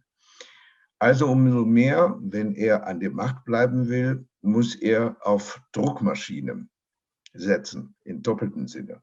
Einmal Druckmaschine fürs Geld, man druckt so viel Geld. Die chinesischen Gelder sind auch nicht konvertierbar. Das heißt, die Inflation, die bedroht zuerst nicht die Europäische Union, weil Euro international konvertierbar ist. Die bedroht nicht zuerst die USA, weil Dollar das gleiche Gültigkeit haben, Yen auch nicht. Aber das bedroht sofort Renminbi, weil Renminbi nicht konvertierbar ist. Also alle Schulden, die China hat, die bleiben auf den Chinesen sitzen, die können sie nicht verdünnen auf dem internationalen Finanzmarkt. Das heißt im Klartext, auch Chinas Politik nach außen hat sehr viel mit diesen internen Krisen zu tun, mit diesen westlich ansteckenden Krankheiten zu tun, dass sie einerseits ihre Diplomaten in alle Welt rausschicken lassen, die jedes Land beschimpfen, also auf übelste Art und Weise. Die chinesische Botschaft in Frankreich hat Frankreich beschimpft, französische Abgeordneten beschimpft, die chinesische Botschaft in Großbritannien und in Brüssel, in Schweden, überall. Aber gleichzeitig müssen sie anerkennen, dass ohne diese europäischen Zustimmung, auch aus europäischen Gesellschaften, die Wirtschaft einfach sich nicht erholen kann. Wenn also die Arbeitsmärkte in China zusammenbrechen, sind sie noch viel mehr angewiesen auf Außenhandel. Wohin können sie exportieren? Die US-amerikanische Regierung unter Joe Biden hat keinen Strafzoll wieder aufgehoben, die Trump verhängt hat. Und denkt auch noch nicht dran. Also Europa ist fast schon noch der einzig übrig gebliebene große Markt. Also nicht nur wegen Technologie, sondern überhaupt wegen Güter. Wir sehen jetzt zum Beispiel bei der Pandemie, wie die chinesischen Mundschutzmasken Europa überfluten. Die billigen Testsets, die zu 80% gar nicht dem technischen Standard entsprechen, trotzdem kommen sie. Warum kommen sie? Weil die Verzweiflung in China so groß ist. Wohin sollen sie sonst hingehen? Das heißt im Klartext, wir müssen die innerchinesischen Krankheiten tiefer verstehen. Wir müssen auch ihre Verflochtenheit mit den westlichen Krankheiten tiefer verstehen.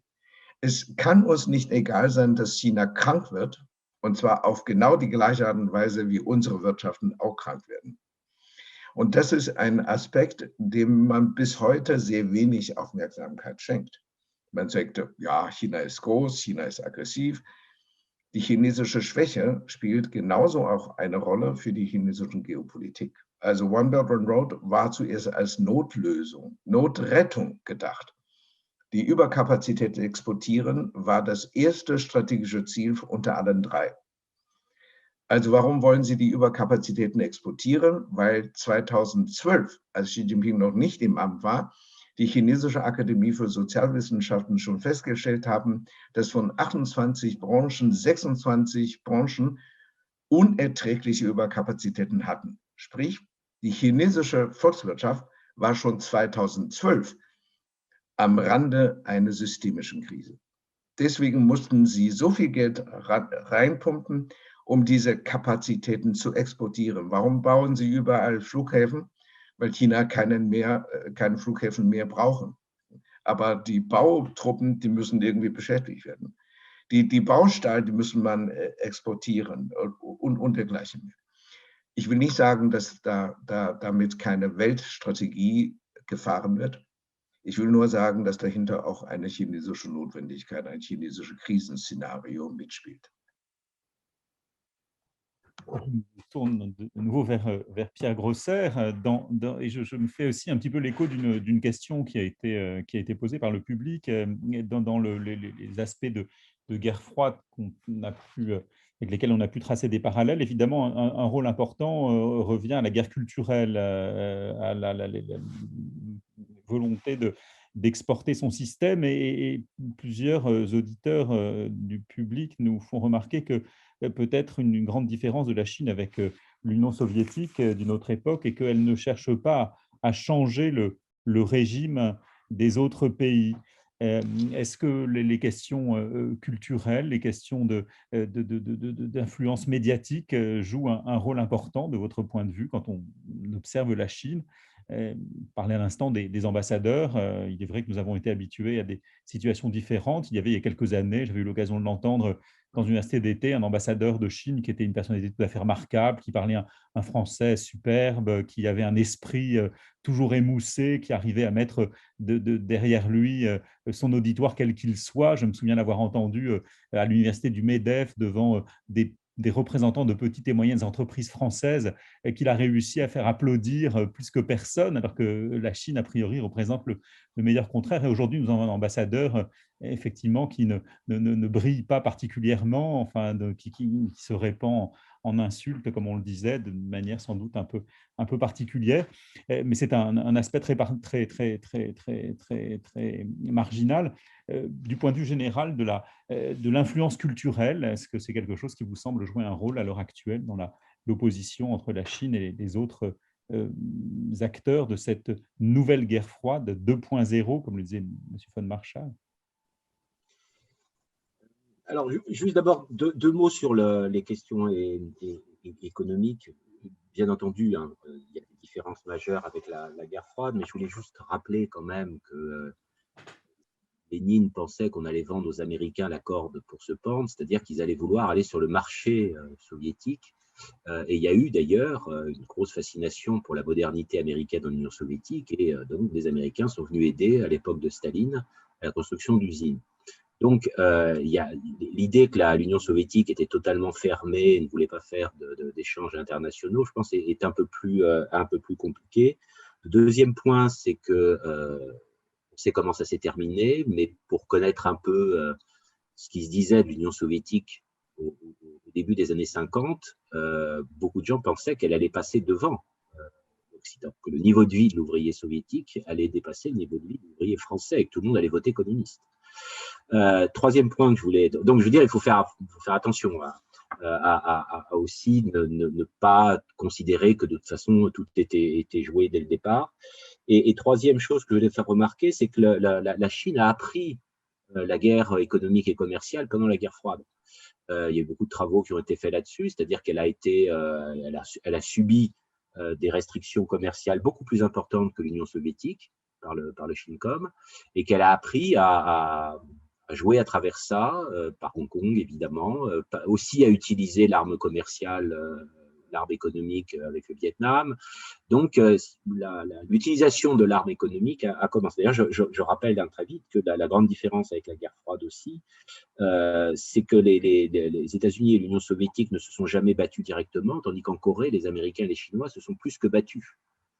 C'était une vraie guerre. Et donc, je veux dire, ça laisse aussi des traces. Alors maintenant, sur les questions culturelles. Je pense qu'il y a eu, depuis pas mal d'années, un vrai effort de séduction et de ce qu'on appelait traditionnellement le soft power, que d'ailleurs on avait appliqué pour dire que les Américains l'avaient et pas les Japonais, en 90.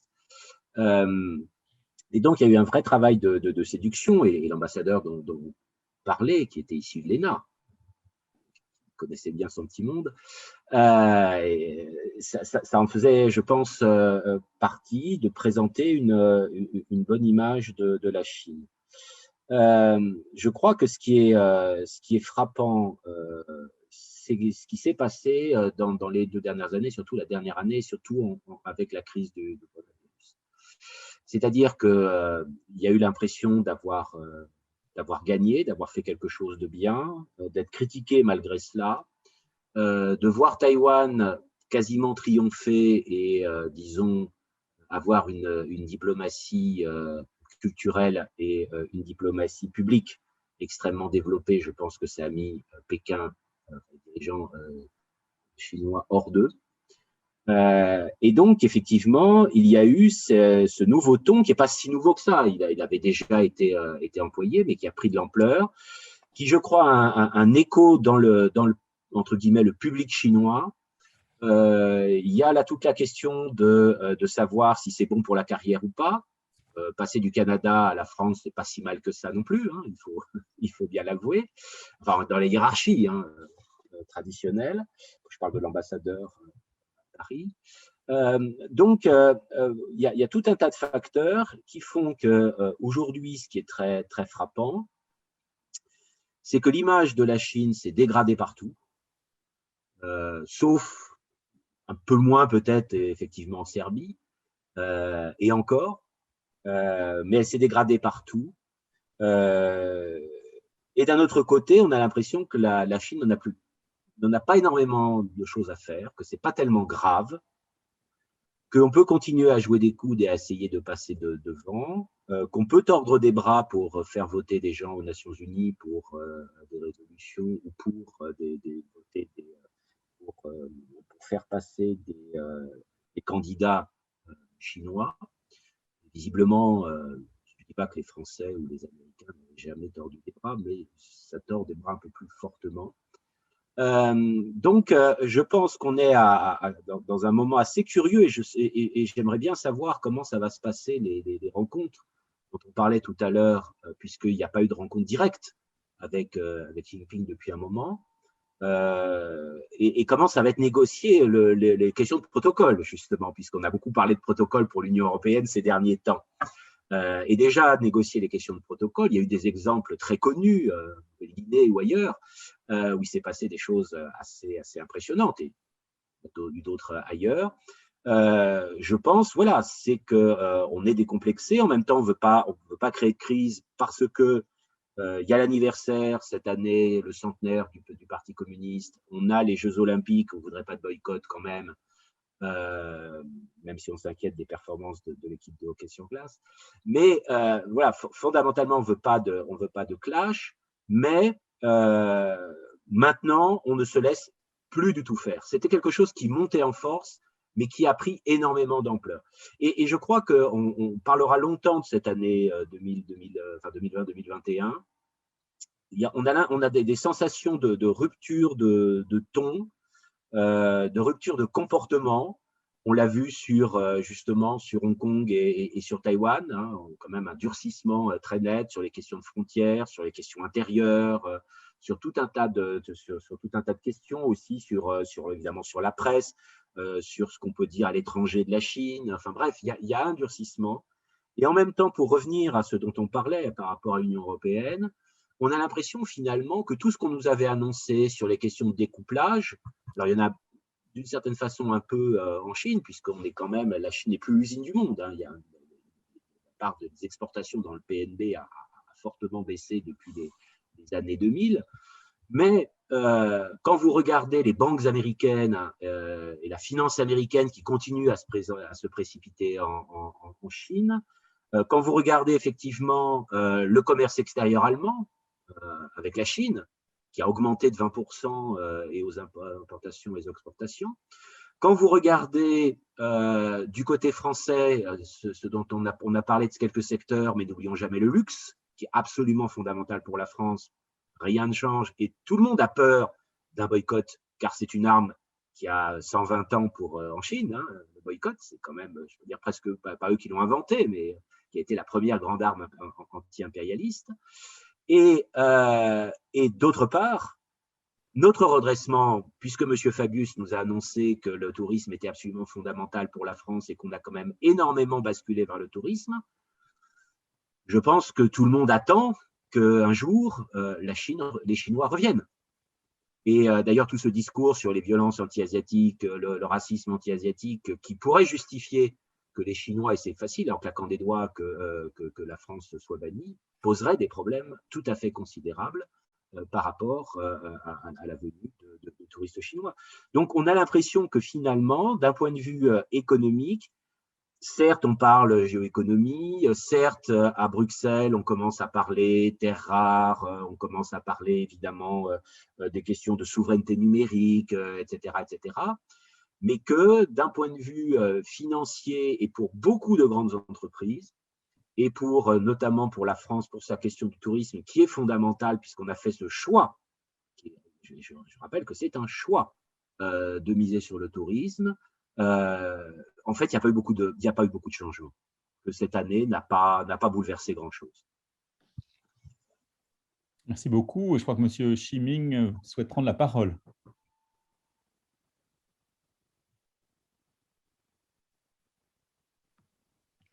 Ja, ich möchte kurz darauf antworten.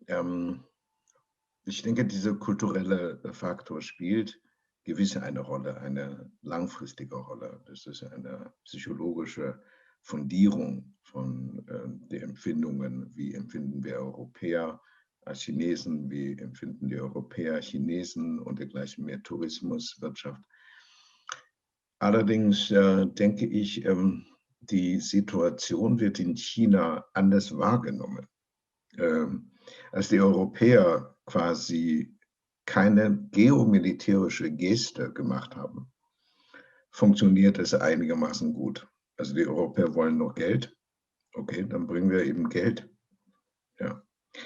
Aber Frankreich schickte Kriegsschiffe in das Südchinesische Meer. Frankreich machte Militärmanöver mit Japan, mit Australien, mit den USA, demnächst auch mit Indonesien. Frankreich versuchte die Beziehungen zu Indien, dem nahen Rivalen Chinas, so zu intensivieren, und Deutschland folgt. Das ist so etwas wie, wenn ein Friedensverhandler diesmal mit geladener Pistole kommt. Ja. Die Chinesen erleben in diesen Tagen gerade einen Schock, weil sie mit diesen sanften Europäern eigentlich bisher gute Erfahrungen gemacht haben. Auf einmal aber zucken die Europäer auch ihre Pistolen. Weitaus kleinere Pistolen, aber immerhin Pistolen. Als Großbritannien zum ersten Mal Kriegsschiffe in die südchinesische Meer schickten, das war 2016, da lachten die Chinesen die Briten aus und sagten, ach ja, das ein bisschen, das Empire, das ist schon Vergangenheit par excellence. Dann folgte Frankreich, man lachte wieder Paris aus. Ach ja, den einen Flugzeugträger, was soll das? Jetzt lacht man nicht mehr. Es sind auch die Dänemark dazu gekommen, Italien sind dazu gekommen, Spanien schickte sogar ein Segelschiff, aber auch in den südchinesischen Meer. Was soll das? Noch viel bedrohlicher ist, dass diese europäischen Mächte ihre Kriegsschiffe in den Flottenaktionen der anderen asiatischen Länder stellten. Die deutschen Fregatten patrouillieren demnächst mit australischen Navy zusammen, stehen also quasi den australischen Befehlshaber. Und wenn Australien mit China wirklich aneinander gerät auch Deutschland mit diesem Kriegsschiff fast automatisch in eine kriegsähnliche Situation. Es ist dann nicht mehr vermeidbar, dass die Deutschen sagen, wir wollen das nicht, das ist nicht so gemeint. So können die Franzosen sich auch nicht mehr rausreden und sagen, ach ja, wir wollen unser Parfum noch weiter verkaufen, aber wenn ihr das nicht brav seid, hier bitte schön unsere Pistole und unsere militärische Zusammenarbeit. Ich glaube, wir sollen uns von einigen Illusionen verabschieden. Also nicht, dass die kulturellen Faktoren nicht eine Rolle spielen. Ich glaube, dieser radikale Signalwechsel, auch und insbesondere in Bezug auf Taiwan, das erschrecken die Chinesen so richtig. Ich habe jetzt gerade während unserer Diskussion auf mein Smartphone gesehen, es gibt jetzt eine Flut auf die Resolution im Europäischen Parlament, dieser Investitionsschutzabkommen einzufrieren. Also es ist nicht so, dass die Europäer einfach sagen, wir sind Partner, dann sagen die Chinesen auch, wir sind Partner. Als Partner sind Chinesen die Europäer anders gewohnt. Aber die Europäer können auch nicht mehr zurück. So wie auch unsere Diskutanten hier alle in Einigkeit das befürworten, dass Europa auch ein hartes Nein sagen können müssen. Aber dieses Nein sagen darf nur unterstrichen werden durch tatsächliche geopolitische Aktionen, sonst nimmt man Europa nicht ernst. Aber wenn man Europa ernst nimmt, dann wird es umso schwieriger sein, den Chinesen zu sagen, wir sind zahm, wir sind Partner, lass uns mal gute Geschäfte machen. Das wird nicht mehr der Fall sein. Dieser Faktor spielt zunehmend eine Rolle und niemand kann voraussagen, wo sie endet. Alors, Monsieur Bondaz souhaite reprendre la parole. Et puis après, j'aurais simplement deux questions du public à évoquer. Juste un petit point très court. Je pense qu'une des évolutions, ces tout derniers mois, parce que c'est vraiment à partir de 2020, je pense, c'est que la société civile et les sociétés civiles européennes ont fait pression, ou en tout cas entrent désormais dans l'équation sur le débat sur la Chine. Elles étaient complètement absentes, ou en tout cas sur certains sujets, on parlait à une époque du Tibet, etc. Mais disons, on l'a bien vu sur la question du Xinjiang, avec une mobilisation des sociétés civiles, notamment de la jeunesse. On le voit désormais sur de plus en plus de sujets.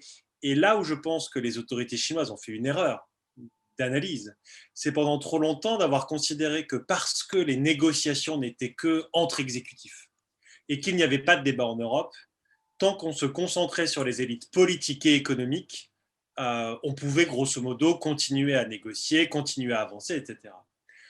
Or, désormais, l'acteur que représente la société civile, entre guillemets, même s'il est évidemment divers, doit être pris en compte par les autorités chinoises.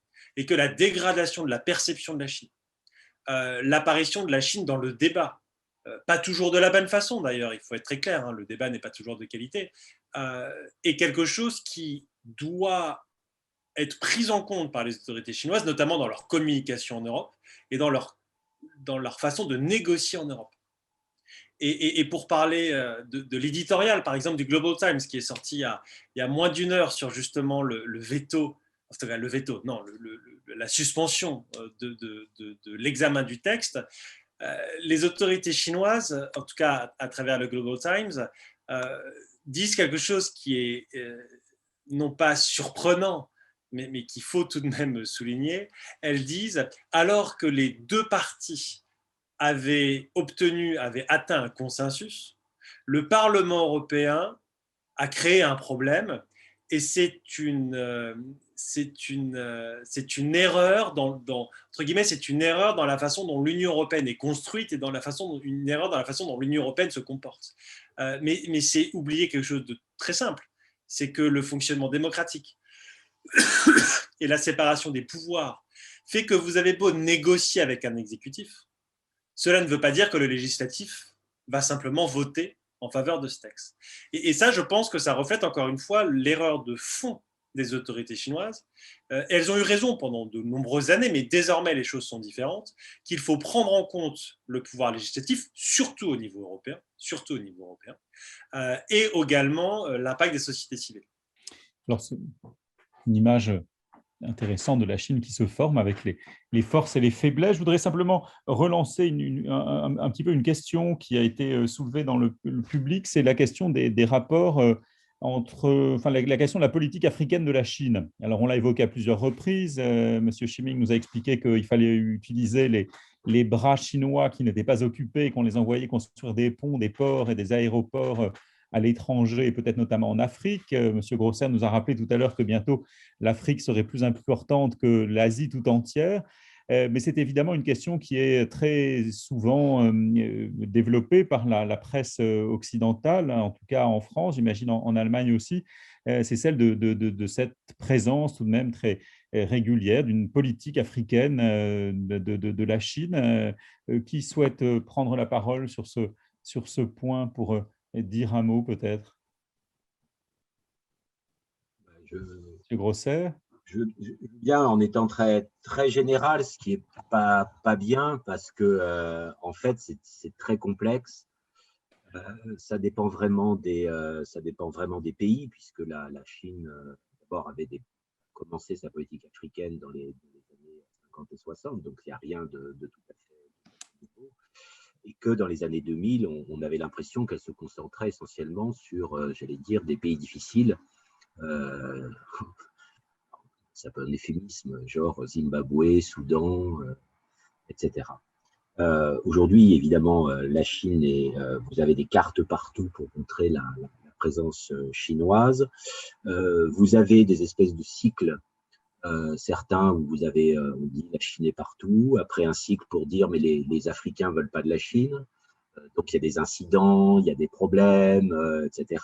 Donc, voilà. Donc, on se rassure en disant que finalement, on va pouvoir encore, l'Occident a encore un avenir en Chine. Je crois que, de toute façon, la Chine sera de plus en plus importante en Afrique, pardon.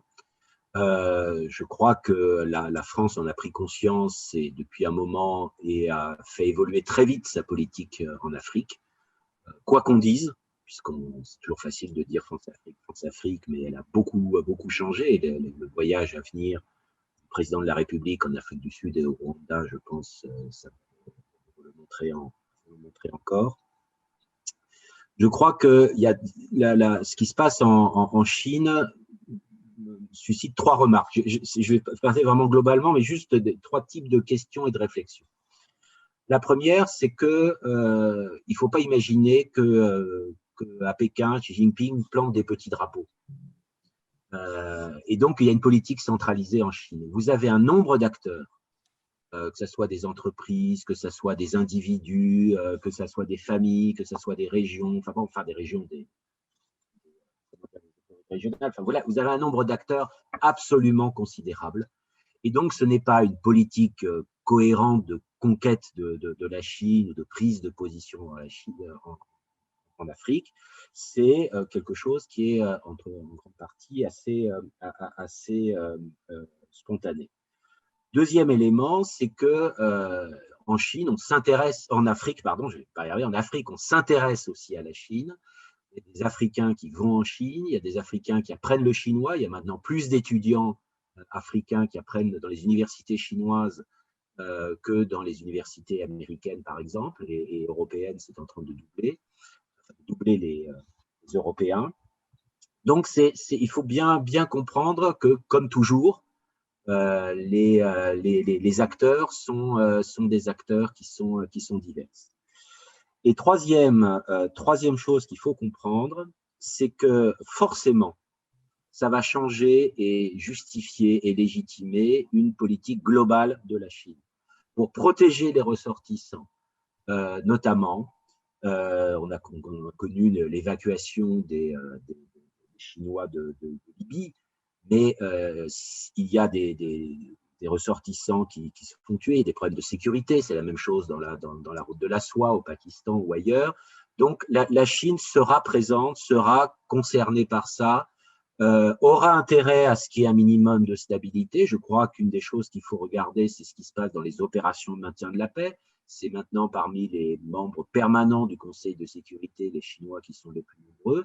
Et la grande question, c'est quand est-ce qu'ils vont remplacer les Français, qu'un Chinois remplacera les Français à la tête du département des opérations de maintien de la paix. Car c'est eux qui financent beaucoup, c'est eux qui sont présents, c'est eux qui sont au Conseil de sécurité. La question va se poser. Donc, la Chine, pour toutes ces raisons, et encore une fois, vous voyez bien, pas forcément par un calcul, va être de plus en plus présente en Chine. Et il y aura des moments où on trouvera ça bien, des moments où on trouvera ça pas bien, des moments où les Africains trouveront ça bien, des moments où certains autres Africains trouveront ça pas bien. Mais voilà, moi je pense qu'il faut restituer de l'incohérence dans ce qui est en train de se passer entre la Chine et l'Afrique. Alors, c'est un message très, très clair, hein, une Chine qui est présente en Afrique, non pas pour l'avoir voulu de manière centralisée, mais simplement parce que l'Afrique est ainsi faite qu'elle appelle les interventions extérieures dans l'état actuel des choses, et donc un gouvernement chinois qui intervient un peu en appui de cette présence chinoise. Oui, même s'il y a une politique, il y a quand même une politique chinoise. Hein. Il y a des sommets qui sont faits avec les chefs d'État africains, etc. Il y a les deux, il y a tout. Ximing, vous souhaitiez intervenir sur ce point également? Ja, danke schön. Ich nehme jetzt die Pandemie als Beispiel und es hat mich wirklich sehr erstaunt. Während der Pandemie, ich glaube Ende April, Anfang Mai, gab es etwas, was vorher noch nie passiert war. Dass nämlich 55 afrikanischen Botschafter sich zusammengeschlossen haben, um gegen China zu protestieren. Wegen Kriminalisierung oder Diskriminierung der Afrikaner, die in China leben. Es ist sehr erstaunlich aus zweierlei Gründen. Die eine ist, die Diskriminierung der Afrikaner in China ist nicht neu. In gewissem Sinne sind Chinesen fast rassistischer als die USA, insbesondere was die Afrikaner angeht. Im modernen Chinesischen heißt Afrikaner afrikanischer Teufel, schwarzer Teufel. Das ist ein gängiges Wortgebrauch. Das tauchte nirgendwo in Global Times auf, aber so auf der Straße, in den Straßenbahnen, in den Cafés. Es ist ein Gang und Gäbe, dass die Afrikaner oft gar kein Hotel gebucht bekommen, weil die Hotels sagen, wir beherbergen keine schwarzen Teufel. Es ist also nicht neu.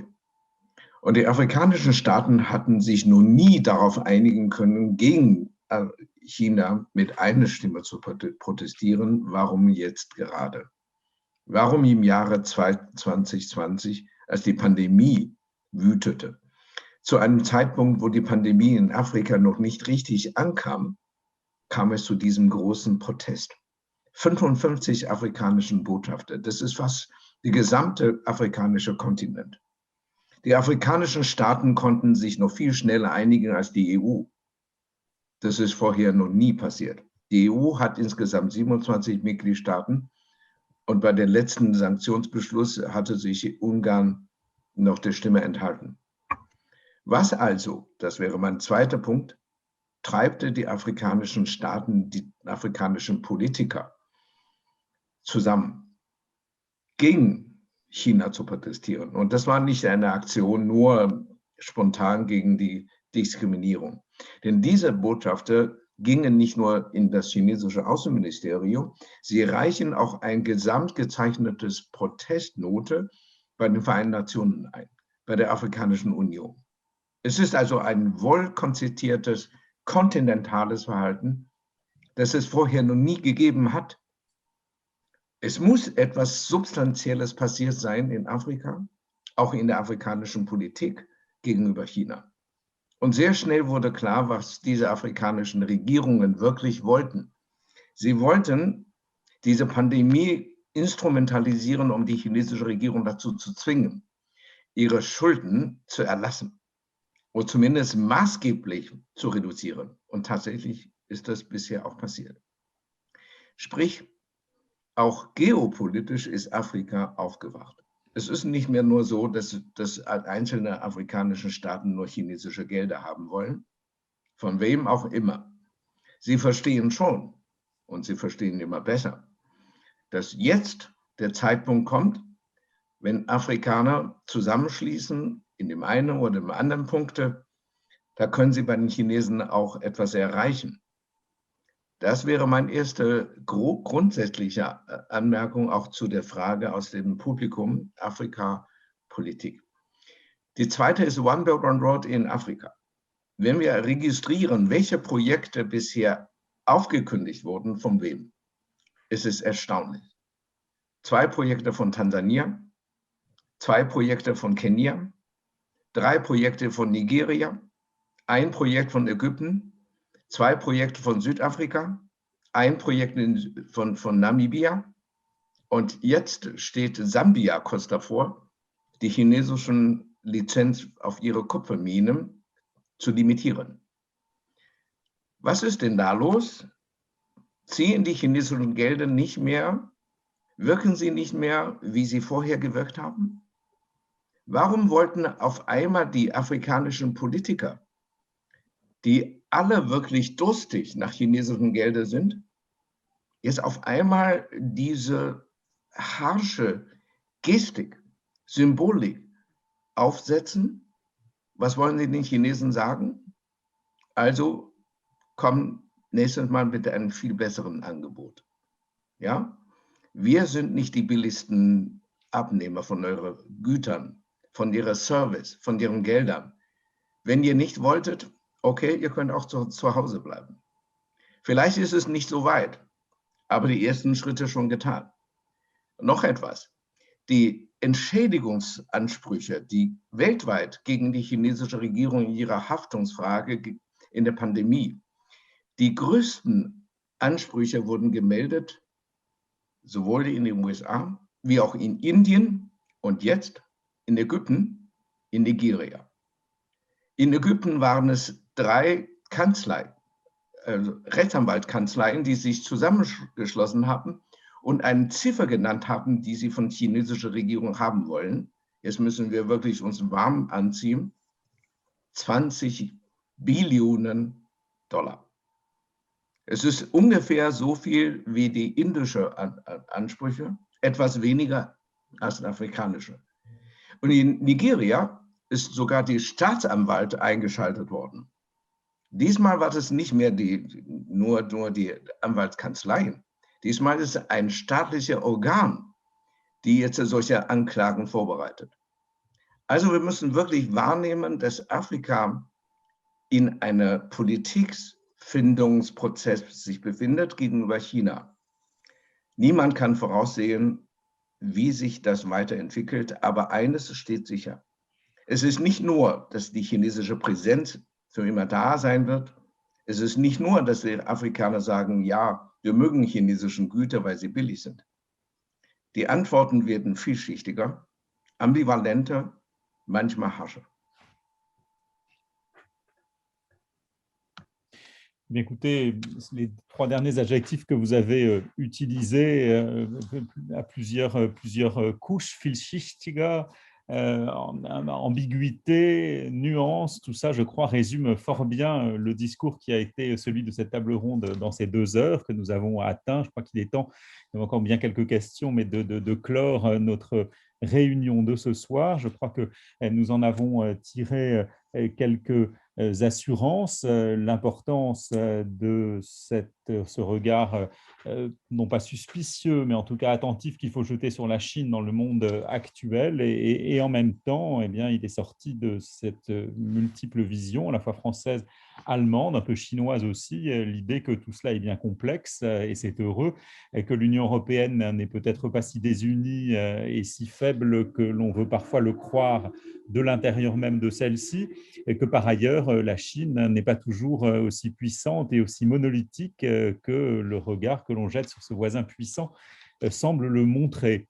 En tout cas, les incertitudes sont nombreuses et cela eh bien, est évidemment passionnant pour ceux qui s'intéressent à la politique internationale et nous permettra très certainement de nous retrouver régulièrement sur des thèmes de ce genre pour voir comment ces 2 acteurs, avec les complexités qui les caractérisent, agiront l'un vis-à-vis de l'autre. Il me reste donc à remercier les intervenants de ce soir, à remercier également Madame Deussen qui nous a accueillis, sans doute de manière virtuelle, mais non moins intéressante, et je lui rends peut-être la parole, puisqu'après tout, elle est chez elle. Merci beaucoup, David. Non, je ne peux rien dire pour un peu résumer ce débat. Vous l'avez fait merveilleusement. J'étais vraiment très impressionnée par la richesse de toutes vos contributions. Je pense qu'on aurait pu encore continuer, mais il faut faire vraiment, il faut trouver là, pour ce soir en tout cas, mettre un terme à notre discussion. C'était passionnant, je peux dire, et j'étais ravie de vous avoir tous trouvé. Je trouve la composition était excellente. Il manquait peut-être un peu le côté féminin, on dirait aujourd'hui, mais ça c'est secondaire, je dirais. La qualité était excellente et je pense on aura sans doute beaucoup de spectateurs encore sur YouTube quand on mettra, avec votre accord, bien sûr, cette discussion sur la chaîne YouTube. Et je pense qu'il me reste que vous remercier très chaleureusement et bien entendu aussi nos interprètes qui ont fait un travail considérable et sans doute merveilleux. J'étais toujours dans la chaîne allemande, en française, c'est pour ça que ou originale, c'est pour ça que je n'en ai pas écouté la traduction, mais je les connais, elles sont excellentes. Mais je voudrais aussi remercier notre technique qui est nombreux aussi, parce que vous voyez derrière tous ces noms, il y a des gens qui sont actuellement dans le bureau à côté pour rendre, disons, cette discussion techniquement possible, et je remercie tout le monde. y compris les collaborateurs de la Maison Heinrich Heine. Merci beaucoup et j'espère à une prochaine fois. Bonsoir. Bonsoir. Merci beaucoup.